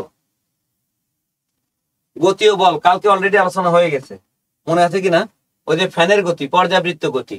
তো গতি এটা আহামরি কিছু না। গতি আগে শুনে নেই, গতি দুই রকম, একটা হচ্ছে পর্যায়বৃত্ত গতি, পর্যায়বৃত্ত গতি, একটা পর্যায়বৃত্ত গতি, হ্যাঁ একটা পর্যায়বৃত্ত গতি, আর একটা হচ্ছে স্পন্দন গতি, স্পন্দন। একটা পর্যায়বৃত্ত গতি আর একটা কি? স্পন্দন গতি, স্পন্দন, স্পন্দন, স্পন্দন গতি, স্পন্দন। তাহলে গতি কয় রকমের? গতিটা কি? গতিটা কি? পারিপার্শ্বিক অবস্থার পরিপ্রেক্ষিতে অবস্থানের পরিবর্তনকে গতি বলে। অর্থাৎ আমি এখন এখানে দাঁড়িয়ে আছি, এখানে ওয়ালটা 5 মিটার, এখানে 7 মিটার, এখানে 3 মিটার, এখানে 2 মিটার। যখন আমি চলে যাব তখন অবস্থান পরিবর্তন, এখানে আর 5 মিটার নেই, সামনে আর 2 মিটার নেই, পেছনে আর বেড়ে গেছে। এই যে অবস্থানের যে পরিপ্রেক্ষিতে যে চেঞ্জ, এটাকে বলা হয় গতি। অবস্থানের পারিপার্শ্বিক অবস্থানের পরিবর্তনে কে বলা হয় গতি। পারিপার্শ্বিক অবস্থানের সাপেক্ষে পরিবর্তনকে বলা হয় গতি। পারিপার্শ্বিক অবস্থানের সাপেক্ষে পরিবর্তন মানে আমি যেখানে আছি সেখান থেকে সরে গেলাম, মানে কি আমি গতিতে আছি। মানে আমার আশেপাশে যে দূরত্বগুলো ছিল এখন আর নাই, এখন দূরত্ব কোথাও কমে গেছে, কোথাও বেড়ে গেছে। এই যে পারিপার্শ্বিক অবস্থার যে পরিবর্তন হচ্ছে এটাকে বলা হয় হচ্ছে কি গতি। এটা আসে না পরীক্ষার, সংখ্যাটা বুঝিয়ে দিলাম। তো গতি দুই প্রকার, একটা কি পর্যাবৃত্ত গতি আর একটা স্পন্দন গতি। পর্যাবৃত্ত গতিটা এরকম ঘূর্ণন গতি, ঘূর্ণন এরকম, পর্যাবৃত্ত গতিটা এরকম এরকম, আর স্পন্দন গতিটা হচ্ছে এইরকম, একবার সামনে একবার পেছনে। আমাদের হৃৎপিণ্ড, আমাদের হার্ট, এই যে হৃৎপিণ্ড একবার সামনে যাচ্ছে একবার পেছনে যাচ্ছে, একবার সামনে যাচ্ছে একবার, এটা হচ্ছে স্পন্দন গতি, সামনে পেছনে। আর এইরকম গতিটা হচ্ছে কি পর্যাবৃত্ত গতি। গতি দুই রকম। তো ফ্যানের গতি কোন ধরনের গতি, এটা পরীক্ষা আসে। গাড়ির চাকার গতি কোন ধরনের গতি, হৃৎপিণ্ডের গতি কোন ধরনের গতি, হৃৎপিণ্ড হার্টের গতি, এগুলো পরীক্ষা আসে। এটা দেখ বোঝার জন্য, আশা করি বুঝতে পারছেন। নিজে একটু লিখে নেন, এইভাবে চিত্র এঁকে নেন। এটা হচ্ছে পর্যাবৃত্ত গতি, এটা। আর সামনে পেছনের গতিকে আমরা কি বলি, স্পন্দন গতি। এই জন্য কঠিন প্রেমিকরা বলে যে তুমি আমার হৃদয়ের স্পন্দন, সাধারণ প্রেমিকরা বলে না। Right sir. ওই যে সামনে পেছনে দেয় ধুকফুকানি, এই কথা বোঝা গেছে? কথা বল। হ্যাঁ, ওই যে ওরা বলছে ক্লিয়ার, পলিরা বলছে ক্লিয়ার, শিমু আক্তার বলছে ক্লিয়ার। তাহলে গতি শেষ। বল কি? যা গতিশীল বস্তুকে স্থির করে। তুমি আসতেছো, তোমাকে আমি ধরে ফেললাম। তুমি যাচ্ছ না, তোমাকে আমি ধাক্কা দিলাম, তুমি চলে গেলা। তাহলে যা গতিশীল বস্তুকে স্থির করে আর স্থির বস্তুকে গতিশীল করে তাকে বল বলে। সোজা কথা, এত পেঁচা লাভ নেই। যা গতিশীল বস্তুকে স্থির করে, গতিকে স্থির করে, আবার স্থিরকে গতি দেয়, সেটাই হচ্ছে বল। এটুকুই। এই কথা কি বোঝা যায়? বলের একক নিউটন, ওজনের এককও নিউটন, বলের এককও নিউটন।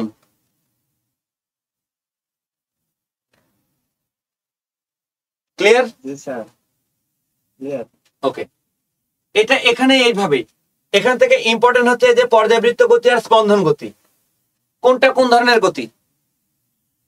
পানিতে যে ঢেউ ওঠে এটা কোন ধরনের গতি? পর্যাবৃত্ত। আমি যে কথা বলতেছি তোমরা শব্দ শুনতেছো, এটা কোন ধরনের গতি? পর্যাবৃত্ত।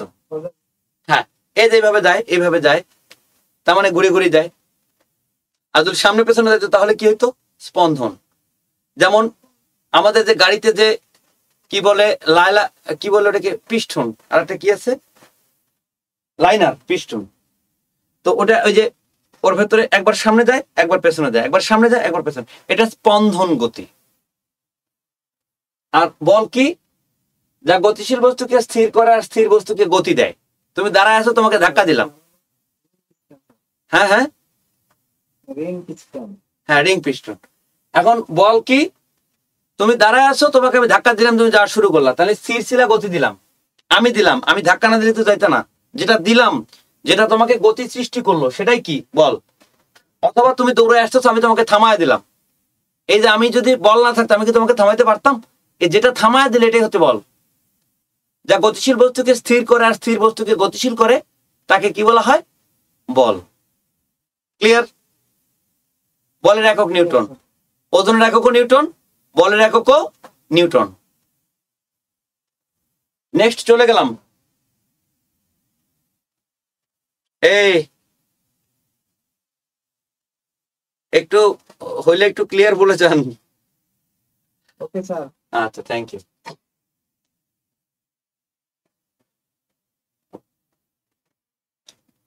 কাজ, ক্ষমতা, শক্তি, এখানে অনেক কিছু লিখবো। এই যে দেখো, কাজ সমান শক্তি সমান তাপ সমান বিদ্যুৎ শক্তি সমান একক জুল। একবারে লিখে দিলাম, এইভাবে লেখো, কাজ সমান শক্তি সমান তাপ সমান বিদ্যুৎ শক্তি সমান একক জুল, অর্থাৎ এই চারজনের এককই জুল।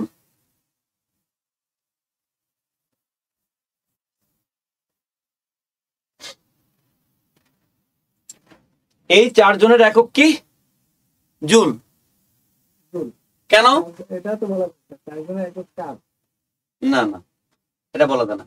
আগে শোনো, কেন চারজনের একক একক জুল?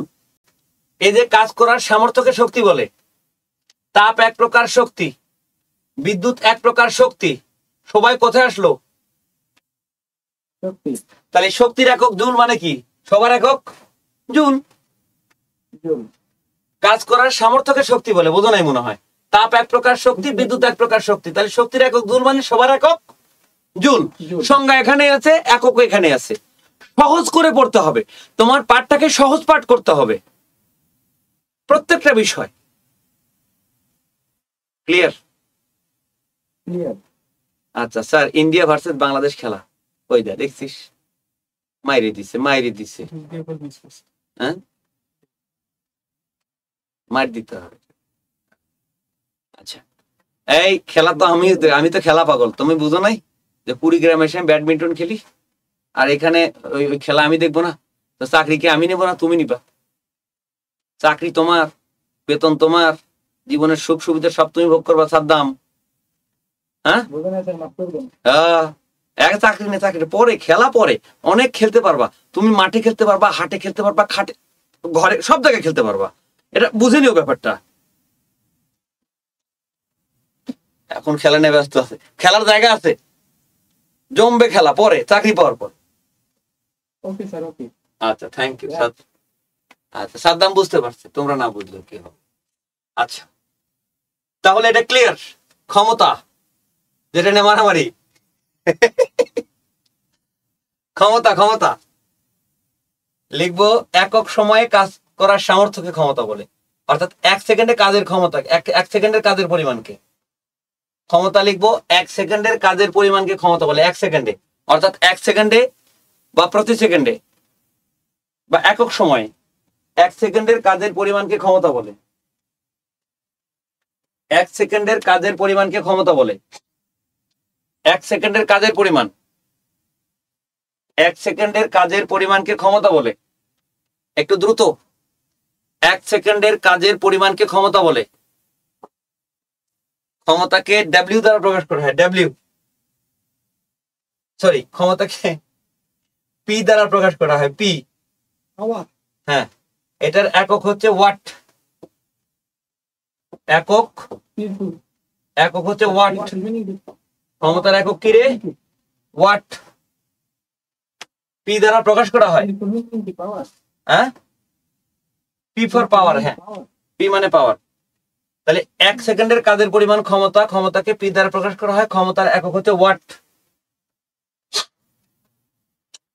ক্ষমতার একক ওয়াট। এতটুকু ক্লিয়ার কিনা?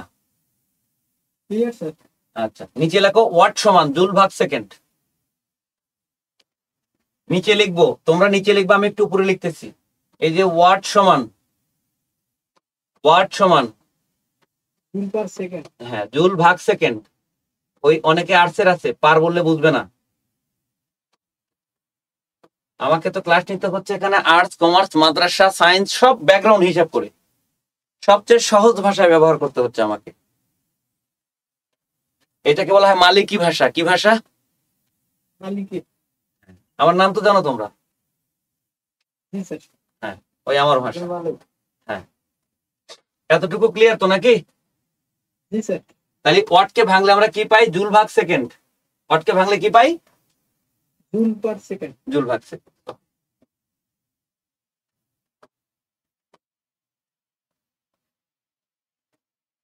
আরে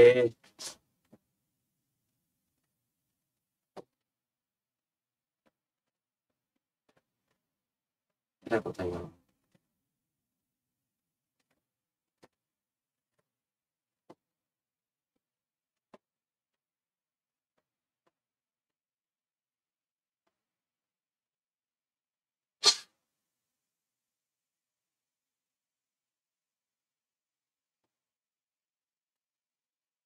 কি রে?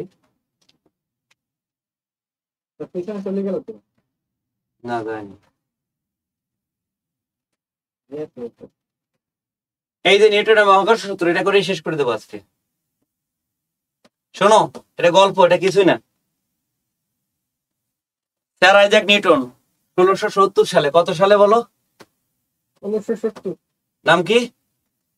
Isaac Newton. আইজাক না, আইজাক। আইজ্যাকই বলছি স্যার। ও আচ্ছা, আমি ওটাই শুনছি, মজা করছি। আচ্ছা, আইজাক নিউটন 1670 সালে তার ওয়াইফের সঙ্গে ঝগড়া করে আপেল গাছের নিচে বসেছিল। কারণ আগের যুগে এত দোকান ছিল না যে দোকানে গিয়ে বিড়ি খাবে আর চিন্তা করবে।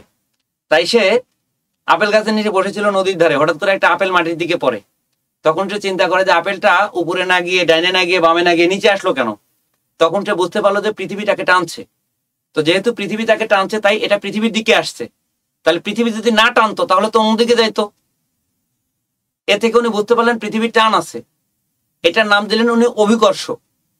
কিন্তু আবার উনি ভাবলেন যে আপেলের টান যদি ভিন্ন কিছুর দিকে থাকতো, হতে পারে না তুমি যাকে টানো সে অন্যদিকে টানে। বাপ্পারাদের জীবনে যেটা হয়েছে, কথা বোঝে না। এই কথা কি বুঝতে পারো? হ্যাঁ, তাহলে আপেল যদি অন্যদিকে টান থাকতো তাহলে আপেলটা তার দিকে যাইতো। তাহলে আপেলের টান কোন দিকে ছিল? পৃথিবীর দিকে। তো আপেলের টানটাকে উনি মনে করলেন মহাবিশ্বের টান। এইভাবে তিনি সূত্র আবিষ্কার করলেন, যার নাম দিলেন হচ্ছে মহাকর্ষ সূত্র। ক্লিয়ার? এটা গল্প ছিল। সূত্রটা আমরা লিখবো, সূত্রটা আমরা লিখবো এটাই, আর কিছু না। এফ সমান জি, এফ সমান জি এম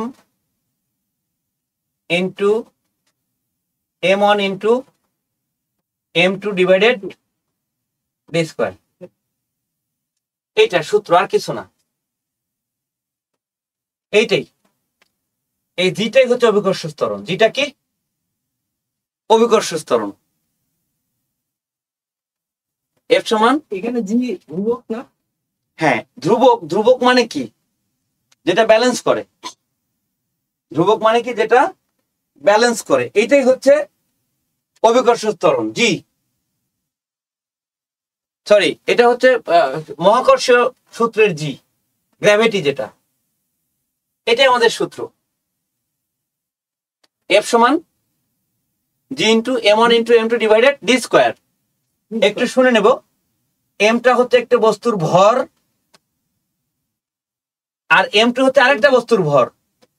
তাহলে দুইটা বস্তুর ভরের গুণফল, দুইটা বস্তুর ভরের গুণফল ভাগ তাদের যে দূরত্ব, সে দূরত্বের বর্গ, বর্গর ব্যস্ত অনুপাতিক, মানে ভাগ। ভালো করে বুঝে নাও, দুইটা ভরের গুণফল ভাগ তাদের দূরত্বের বর্গ, এটাই হচ্ছে এফ। এফ মানে হচ্ছে টান, আকর্ষণ, শক্তি, বল। হ্যাঁ হ্যাঁ, এফ মানে হচ্ছে বল, এফ সমান বল বা টান। যাহা বল তাহাই টান, আমি কিছুক্ষণ আগে বলছি। m1 ও m2 হচ্ছে ভর, m1 ও m2 হচ্ছে ভর। মানে ভর মানে বোঝো তো, কিছুক্ষণ আগে শিখলাম ভর ও ওজন। ডি হচ্ছে দূরত্ব। ডি কি? দূরত্ব, দূরত্ব। আর একটা আছে কি? জি। জি হচ্ছে মহাকর্ষ সূত্রের ধ্রুবক বা মহাকর্ষ ধ্রুবক। এটাকে ধ্রুবক বলবো, ধ্রুবক। জি হচ্ছে ধ্রুবক, জি ধ্রুবক, এতটুকুই। এফ হচ্ছে বল বা টান। হ্যাঁ স্যার, আমরা কি এখানে এফ সমান এমজি লিখতে পারবো? না না না, সেটা তো ভিন্ন বিষয়। হ্যাঁ, ওটা ওটা আলাদা বিষয়, পেছানো যাবে না। হ্যাঁ, একটু খেয়াল করি। দুটা ভরের গুণফল ভাগ ভাগ দুটার মধ্যে যে দূরত্ব, সেই দূরত্বের বর্গ সমান হচ্ছে কি? টান।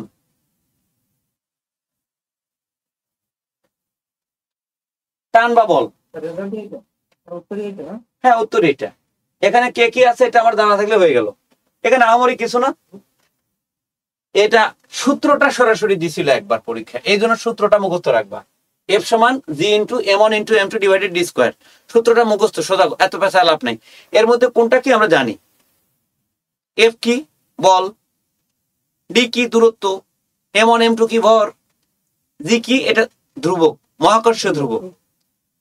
তো আমি বিদায় নিতে চাচ্ছি, তোমাদের অনেক কষ্ট দিলাম, সবাই ভালো থেকো। তার আগে তোমাদের আজকে টেস্টে আমি নিয়ে বিদায় নেব, এত সহজে না, হাড্ডি খেয়ে যাব। তোমরা একটু 5 মিনিট সময় দিলাম, রিভিশন দাও। 5 মিনিট, 5 মিনিট সময় দিলাম, সবাই রিভিশন দাও। হ্যাঁ, একটু লেকচারটা দেখে নাও, এরপর আমি কিন্তু এই যে প্রশ্ন উত্তর চলে যাব। স্যার আজকে কি শেষ ক্লাস? ঈদের আগে না আরো ক্লাস হবে? না, আর হবে না, না ও ক্লাস হবে। এই যে আজকের ক্লাসে বেসিক, এই যে উত্তর পর্ব, এই যে উত্তর 2 পর্ব 2, এই যে আমি বের করলাম কেন, আমি করিনি। আচ্ছা, এই যে এখন কিন্তু প্রশ্ন উত্তর 5 মিনিট দেখার সময় দিলাম, 5 মিনিট পরে কিন্তু উড়াধুরা প্রশ্ন করব, একটু দেখে নাও।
সবাই সিক্রেট গ্রুপে জয়েন হয়েছেন?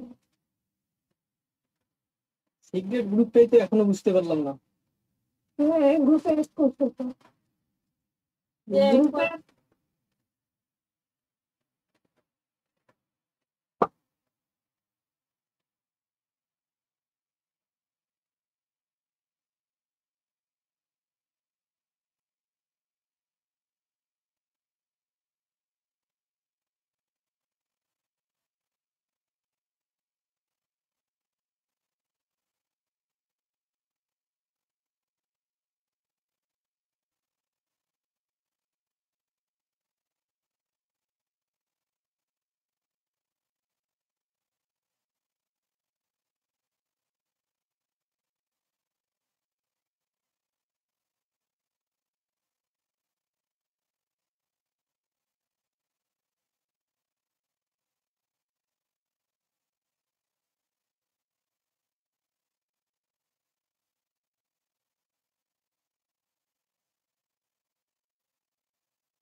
ওকে,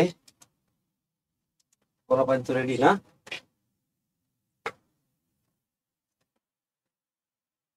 সব ঠিক আছে তো নাকি? জি স্যার। প্রশ্ন করব? জি স্যার। আনমিউট করে দাও। মিউট।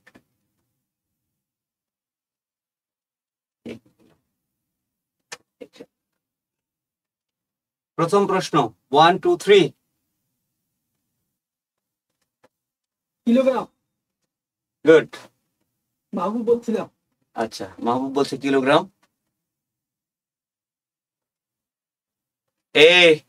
একটা কথা বলি, প্রাইমারি শিক্ষক হতে গেলে গলার কণ্ঠ বাড়াতে হবে। মেয়েদের বলি, সবাইকে বলি, আওয়াজ দাও, আওয়াজ দাও। লেখা না, তোমাকে মাস্টারি করতে হবে, ইয়েস স্যার। কথা বলতে হবে। আমার সামনে কথা বলতে লজ্জা করো, ভয় করো? ভাইবা থেকে কি করবা? কথা বলো, কথা বলো। গ্রাম কিলো। সবাইকে বলি। গ্রাম কিলো। দেখি উত্তর দেখে আসি। কিলোগ্রাম। হ্যাঁ, কথা বলতে হবে, কণ্ঠের আওয়াজ বাড়াতে হবে। তোমার কিন্তু কণ্ঠের আওয়াজ তারা বুঝে নেবে। আমার সামনে কথা বলতে ভয় পাচ্ছ, তাহলে ভাইবাতে কি করবা? ডিসি সাহেবের সামনে কি করবা?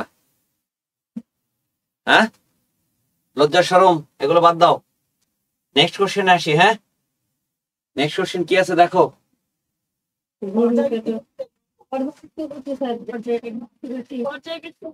শাবাশ। বাকিগুলো কথা বলে না কেন? ওইছেটা কি? কি ঝালাপালা হয়েছে?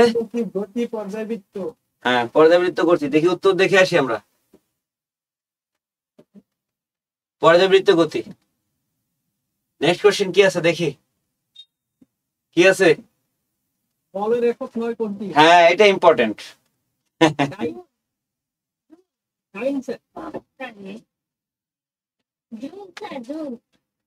জুল হবে জুল। জুল হবে স্যার। হ্যাঁ, বলের একক জুল। কারণ সবই, এগুলা সবই কি, যেগুলো আমরা লিখতেছি এগুলোর সবই হচ্ছে শক্তির একক। হ্যাঁ স্যার। এগুলো সব শক্তির একক। হ্যাঁ, বলছে বলের একক 9 কোনটি? 9। তো এগুলো সব বলের একক, সরি, এগুলো সব বলের একক। একমাত্র বলের একক নয় কোনটা? হ্যাঁ, জুল শক্তির একক। রাইট। দেখি উত্তর দেখে আসছি, উত্তর দেওয়াই আছে। আচ্ছা, পরের কোশ্চেন আসি আমরা।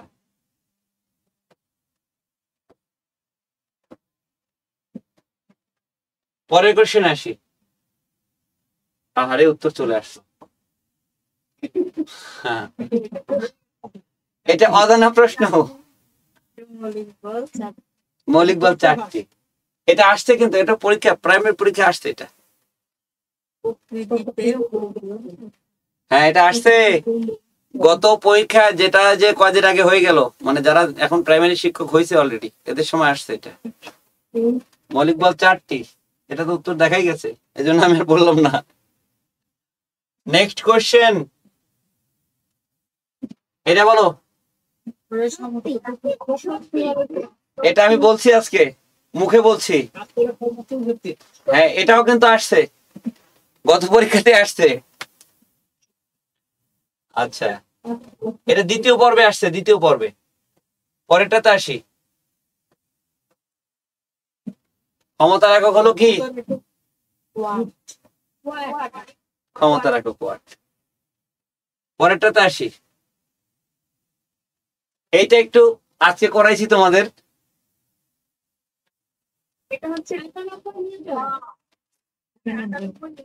কত হবে? 98 নিউটন। দেখে আসি উত্তর। 98 নিউটন। বাহ, তোমরা তো ভালো পড়ছো দেখতেছি, দেখ, মাশাআল্লাহ। এইখানে এটা বলো, এইবারে একটু খাতা কলম ধরতে হবে। চাঁদের কথা বলছে, অর্থাৎ পৃথিবীর তুলনায় 6 গুণ কম হবে। একটু বুঝে শুনে বলো।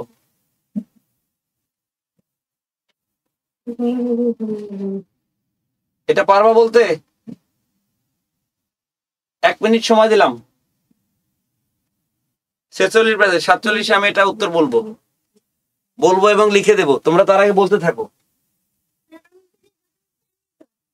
29 তুমি কি বের করছো? আচ্ছা, বের করে দাও। বাকিরা কার কোনটা আসে দেখি। একজন তো বলছে 29.4 নিউটন। কে বললা এটা? বললা কে?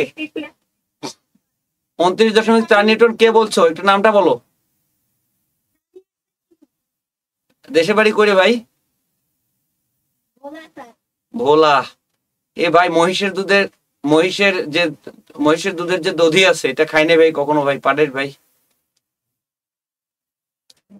কোথায় ভোলা, কোথায় বাসা? মহিষের দধি পাঠায়, দধি। আচ্ছা ঠিক আছে। আমার বাসা মিরপুরের ঠিকানা পাঠায় দিবা। আচ্ছা, তারপরে আর কে আছে? এরপরে উত্তরটা দেখে নেই। উত্তর আগে দেখি, পরে এটার ব্যাখ্যা দিচ্ছি। উত্তর দেখবো, আগে ব্যাখ্যাটা দেখো। এটা বলছে 18 কেজি, মানে এম এর মান কত? এমজি না, এমজি ভাগ 6। ওই যে ভাগ 6, 6 গুণ কম দে। তাহলে এম এর মান কত বলো? 18 গুণন জির মান কত? 9.8 ভাগ 6। তাহলে এটা করলে কত হয়? এটা করলে কত হয় দেখি, বলো তো। করছো তো? কত আসে? এটা গুণ করলে কত হয়? এটা গুণ করলে স্যার আপনার গুণ না করে বলছিলা 18 গুণ 9.8 কত হয় বলো? ক্যালকুলেটর দিয়ে করছে 100% শিওর স্যার। সেটা কত হয় বলবি না? 173.4 173.4 ভাগ 6 করলে কত হয়? 29.4 নিউটন নাকি? ভাগ করলে কাটাকাটি করলাম, কাটাকাটি করলে 29.4 নিউটন। এই ব্যাপারটা ক্লিয়ার তো নাকি? ওকে, থ্যাংক ইউ। তাহলে আমরা পরেরটাতে আসি। দেখো বস্তুর ভর কোথায় শূন্য হয়, কোথায় কম হয়, কোথায় শূন্য হয় বলো? শিখাইছি? হ্যাঁ, ভূকেন্দ্রে। দেখি উত্তর দেখে আসি। বাহ, তোমরা তো ভালো ভালো দেখতেছি। যাক, মাশাআল্লাহ। নেক্সট চলে আসি। Next question. এটা করানো হয়েছে আজকে। নিচের কোনটি তড়িৎ প্রবাহের একক? কোনটা? অ্যাম্পিয়ার।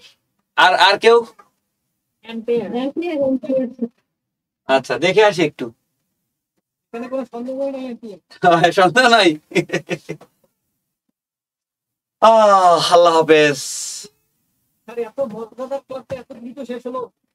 এত মজাদার ক্লাসটা এত দ্রুত শেষ হলো। প্রত্যেকটা ক্লাসই আমার মজাদার হবে, টান টান উত্তেজনাকর। বিশেষ করে কম্পিউটার গুলো তো আরো মজাদার হবে।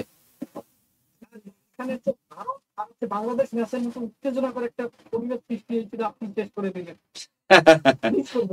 আচ্ছা আচ্ছা, আবার হবে, টেনশনে কিছু নাই। সবাই ভালো থেকো। সবার জন্য শুভকামনা, দোয়া, আন্তরিকতা, ভালোবাসা। আমার পরিচয় দেই, আমি আব্দুল মালেক। আরেকটা পরিচয় আমার আছে, সেটা হচ্ছে আমি সামান্য বিবাহিত।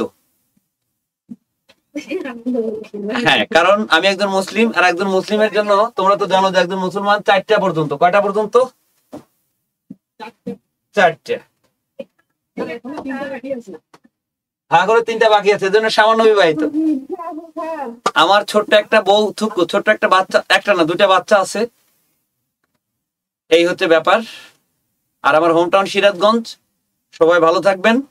সিরাজগঞ্জের মানুষ। বেশি পরিচয় দিলে আত্মীয় হওয়া যাবে না। চাকরি নিয়ে আত্মীয়তা বানাও। না, আমার শেষ ক্লাস না। আল্লাহ যদি বাঁচায় রাখে, আবার নেক্সট মান্থে ক্লাস হবে। আমার সিরাজগঞ্জের তারাশে বাড়ি, কিন্তু ঢাকায় সেটেল।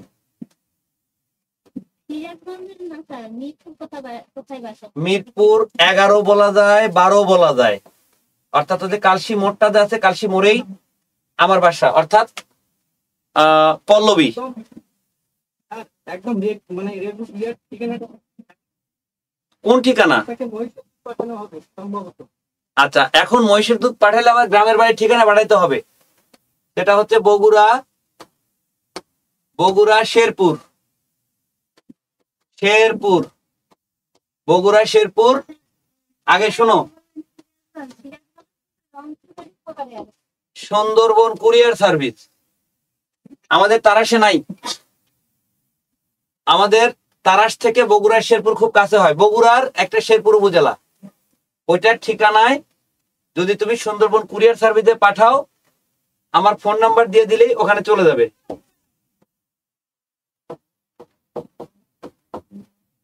আর কিছু লাগবে না। আর মালিক আব্দুল মালিক।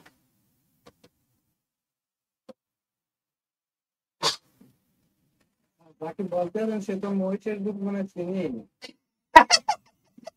তুই আমারে মাইরিয়ালা মাইরিয়ালা, কারণ ঈদের পরে কমপক্ষে 12 দিন আমি থাকবো, এই জন্য।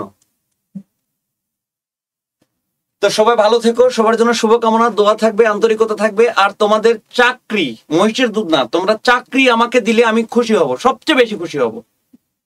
ইনশাআল্লাহ স্যার দোয়া করবেন। ফি আমানিল্লাহ। আর তোমাদের একটা কথা বলে দেই, প্র্যাকটিস করতে হবে, প্রচুর কথা বলার প্র্যাকটিস করতে হবে, চিল্লানোর প্র্যাকটিস করতে হবে। কারণ তুমি রিটেনে অনেক ভালো পাইছো, 75-এ ধরো তুমি, 75-এ ধরো তুমি 70 পাইছো, ধরো ভাই ভাইতে তুমি 25-এ ধরো 20 পাইছো, তাহলে তুমি 90 মার্ক পাইছো, নিশ্চিত তোমার চাকরিটা হবে। কিন্তু তুমি যদি কথা বলতে না পারো, তোমার কাজই হবে কথা বলা, এখানে মার্ক তোলা না, তোমার কাজ হবে কথা বলা। সেই কথাই যদি তুমি না বলতে পারো, তোমার চাকরিটা কিন্তু হবে না। দ্যাটস হোয়াই তোমাকে এখন থেকে কথা বলা শিখতে হবে, মানুষের সঙ্গে মেশা শিখতে হবে। আমার কথা বোঝা গেছে?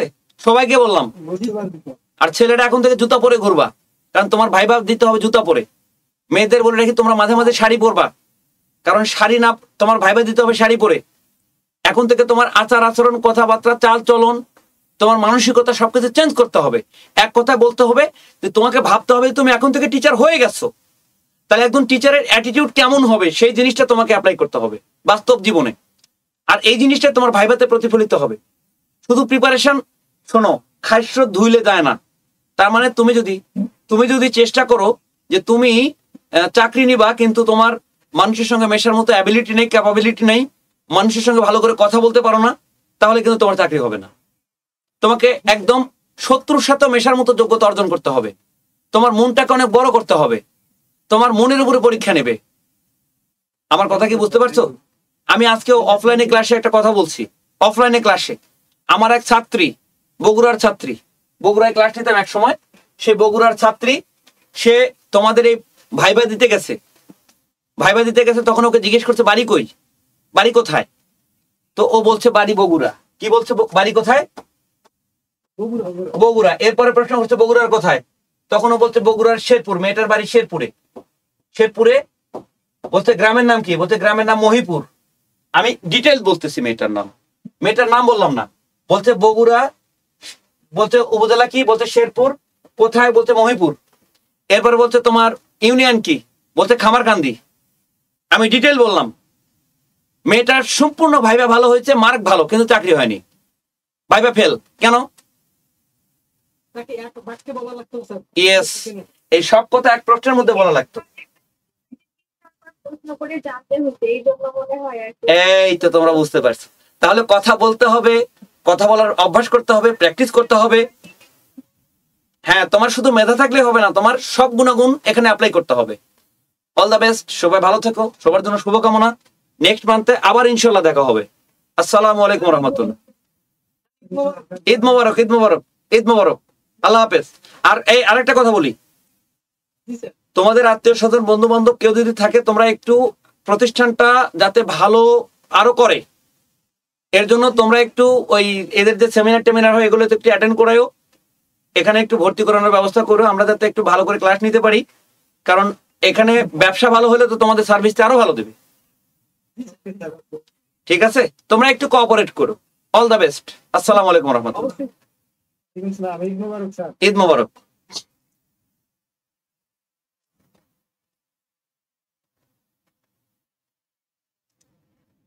এবার খবর কাটিস নি?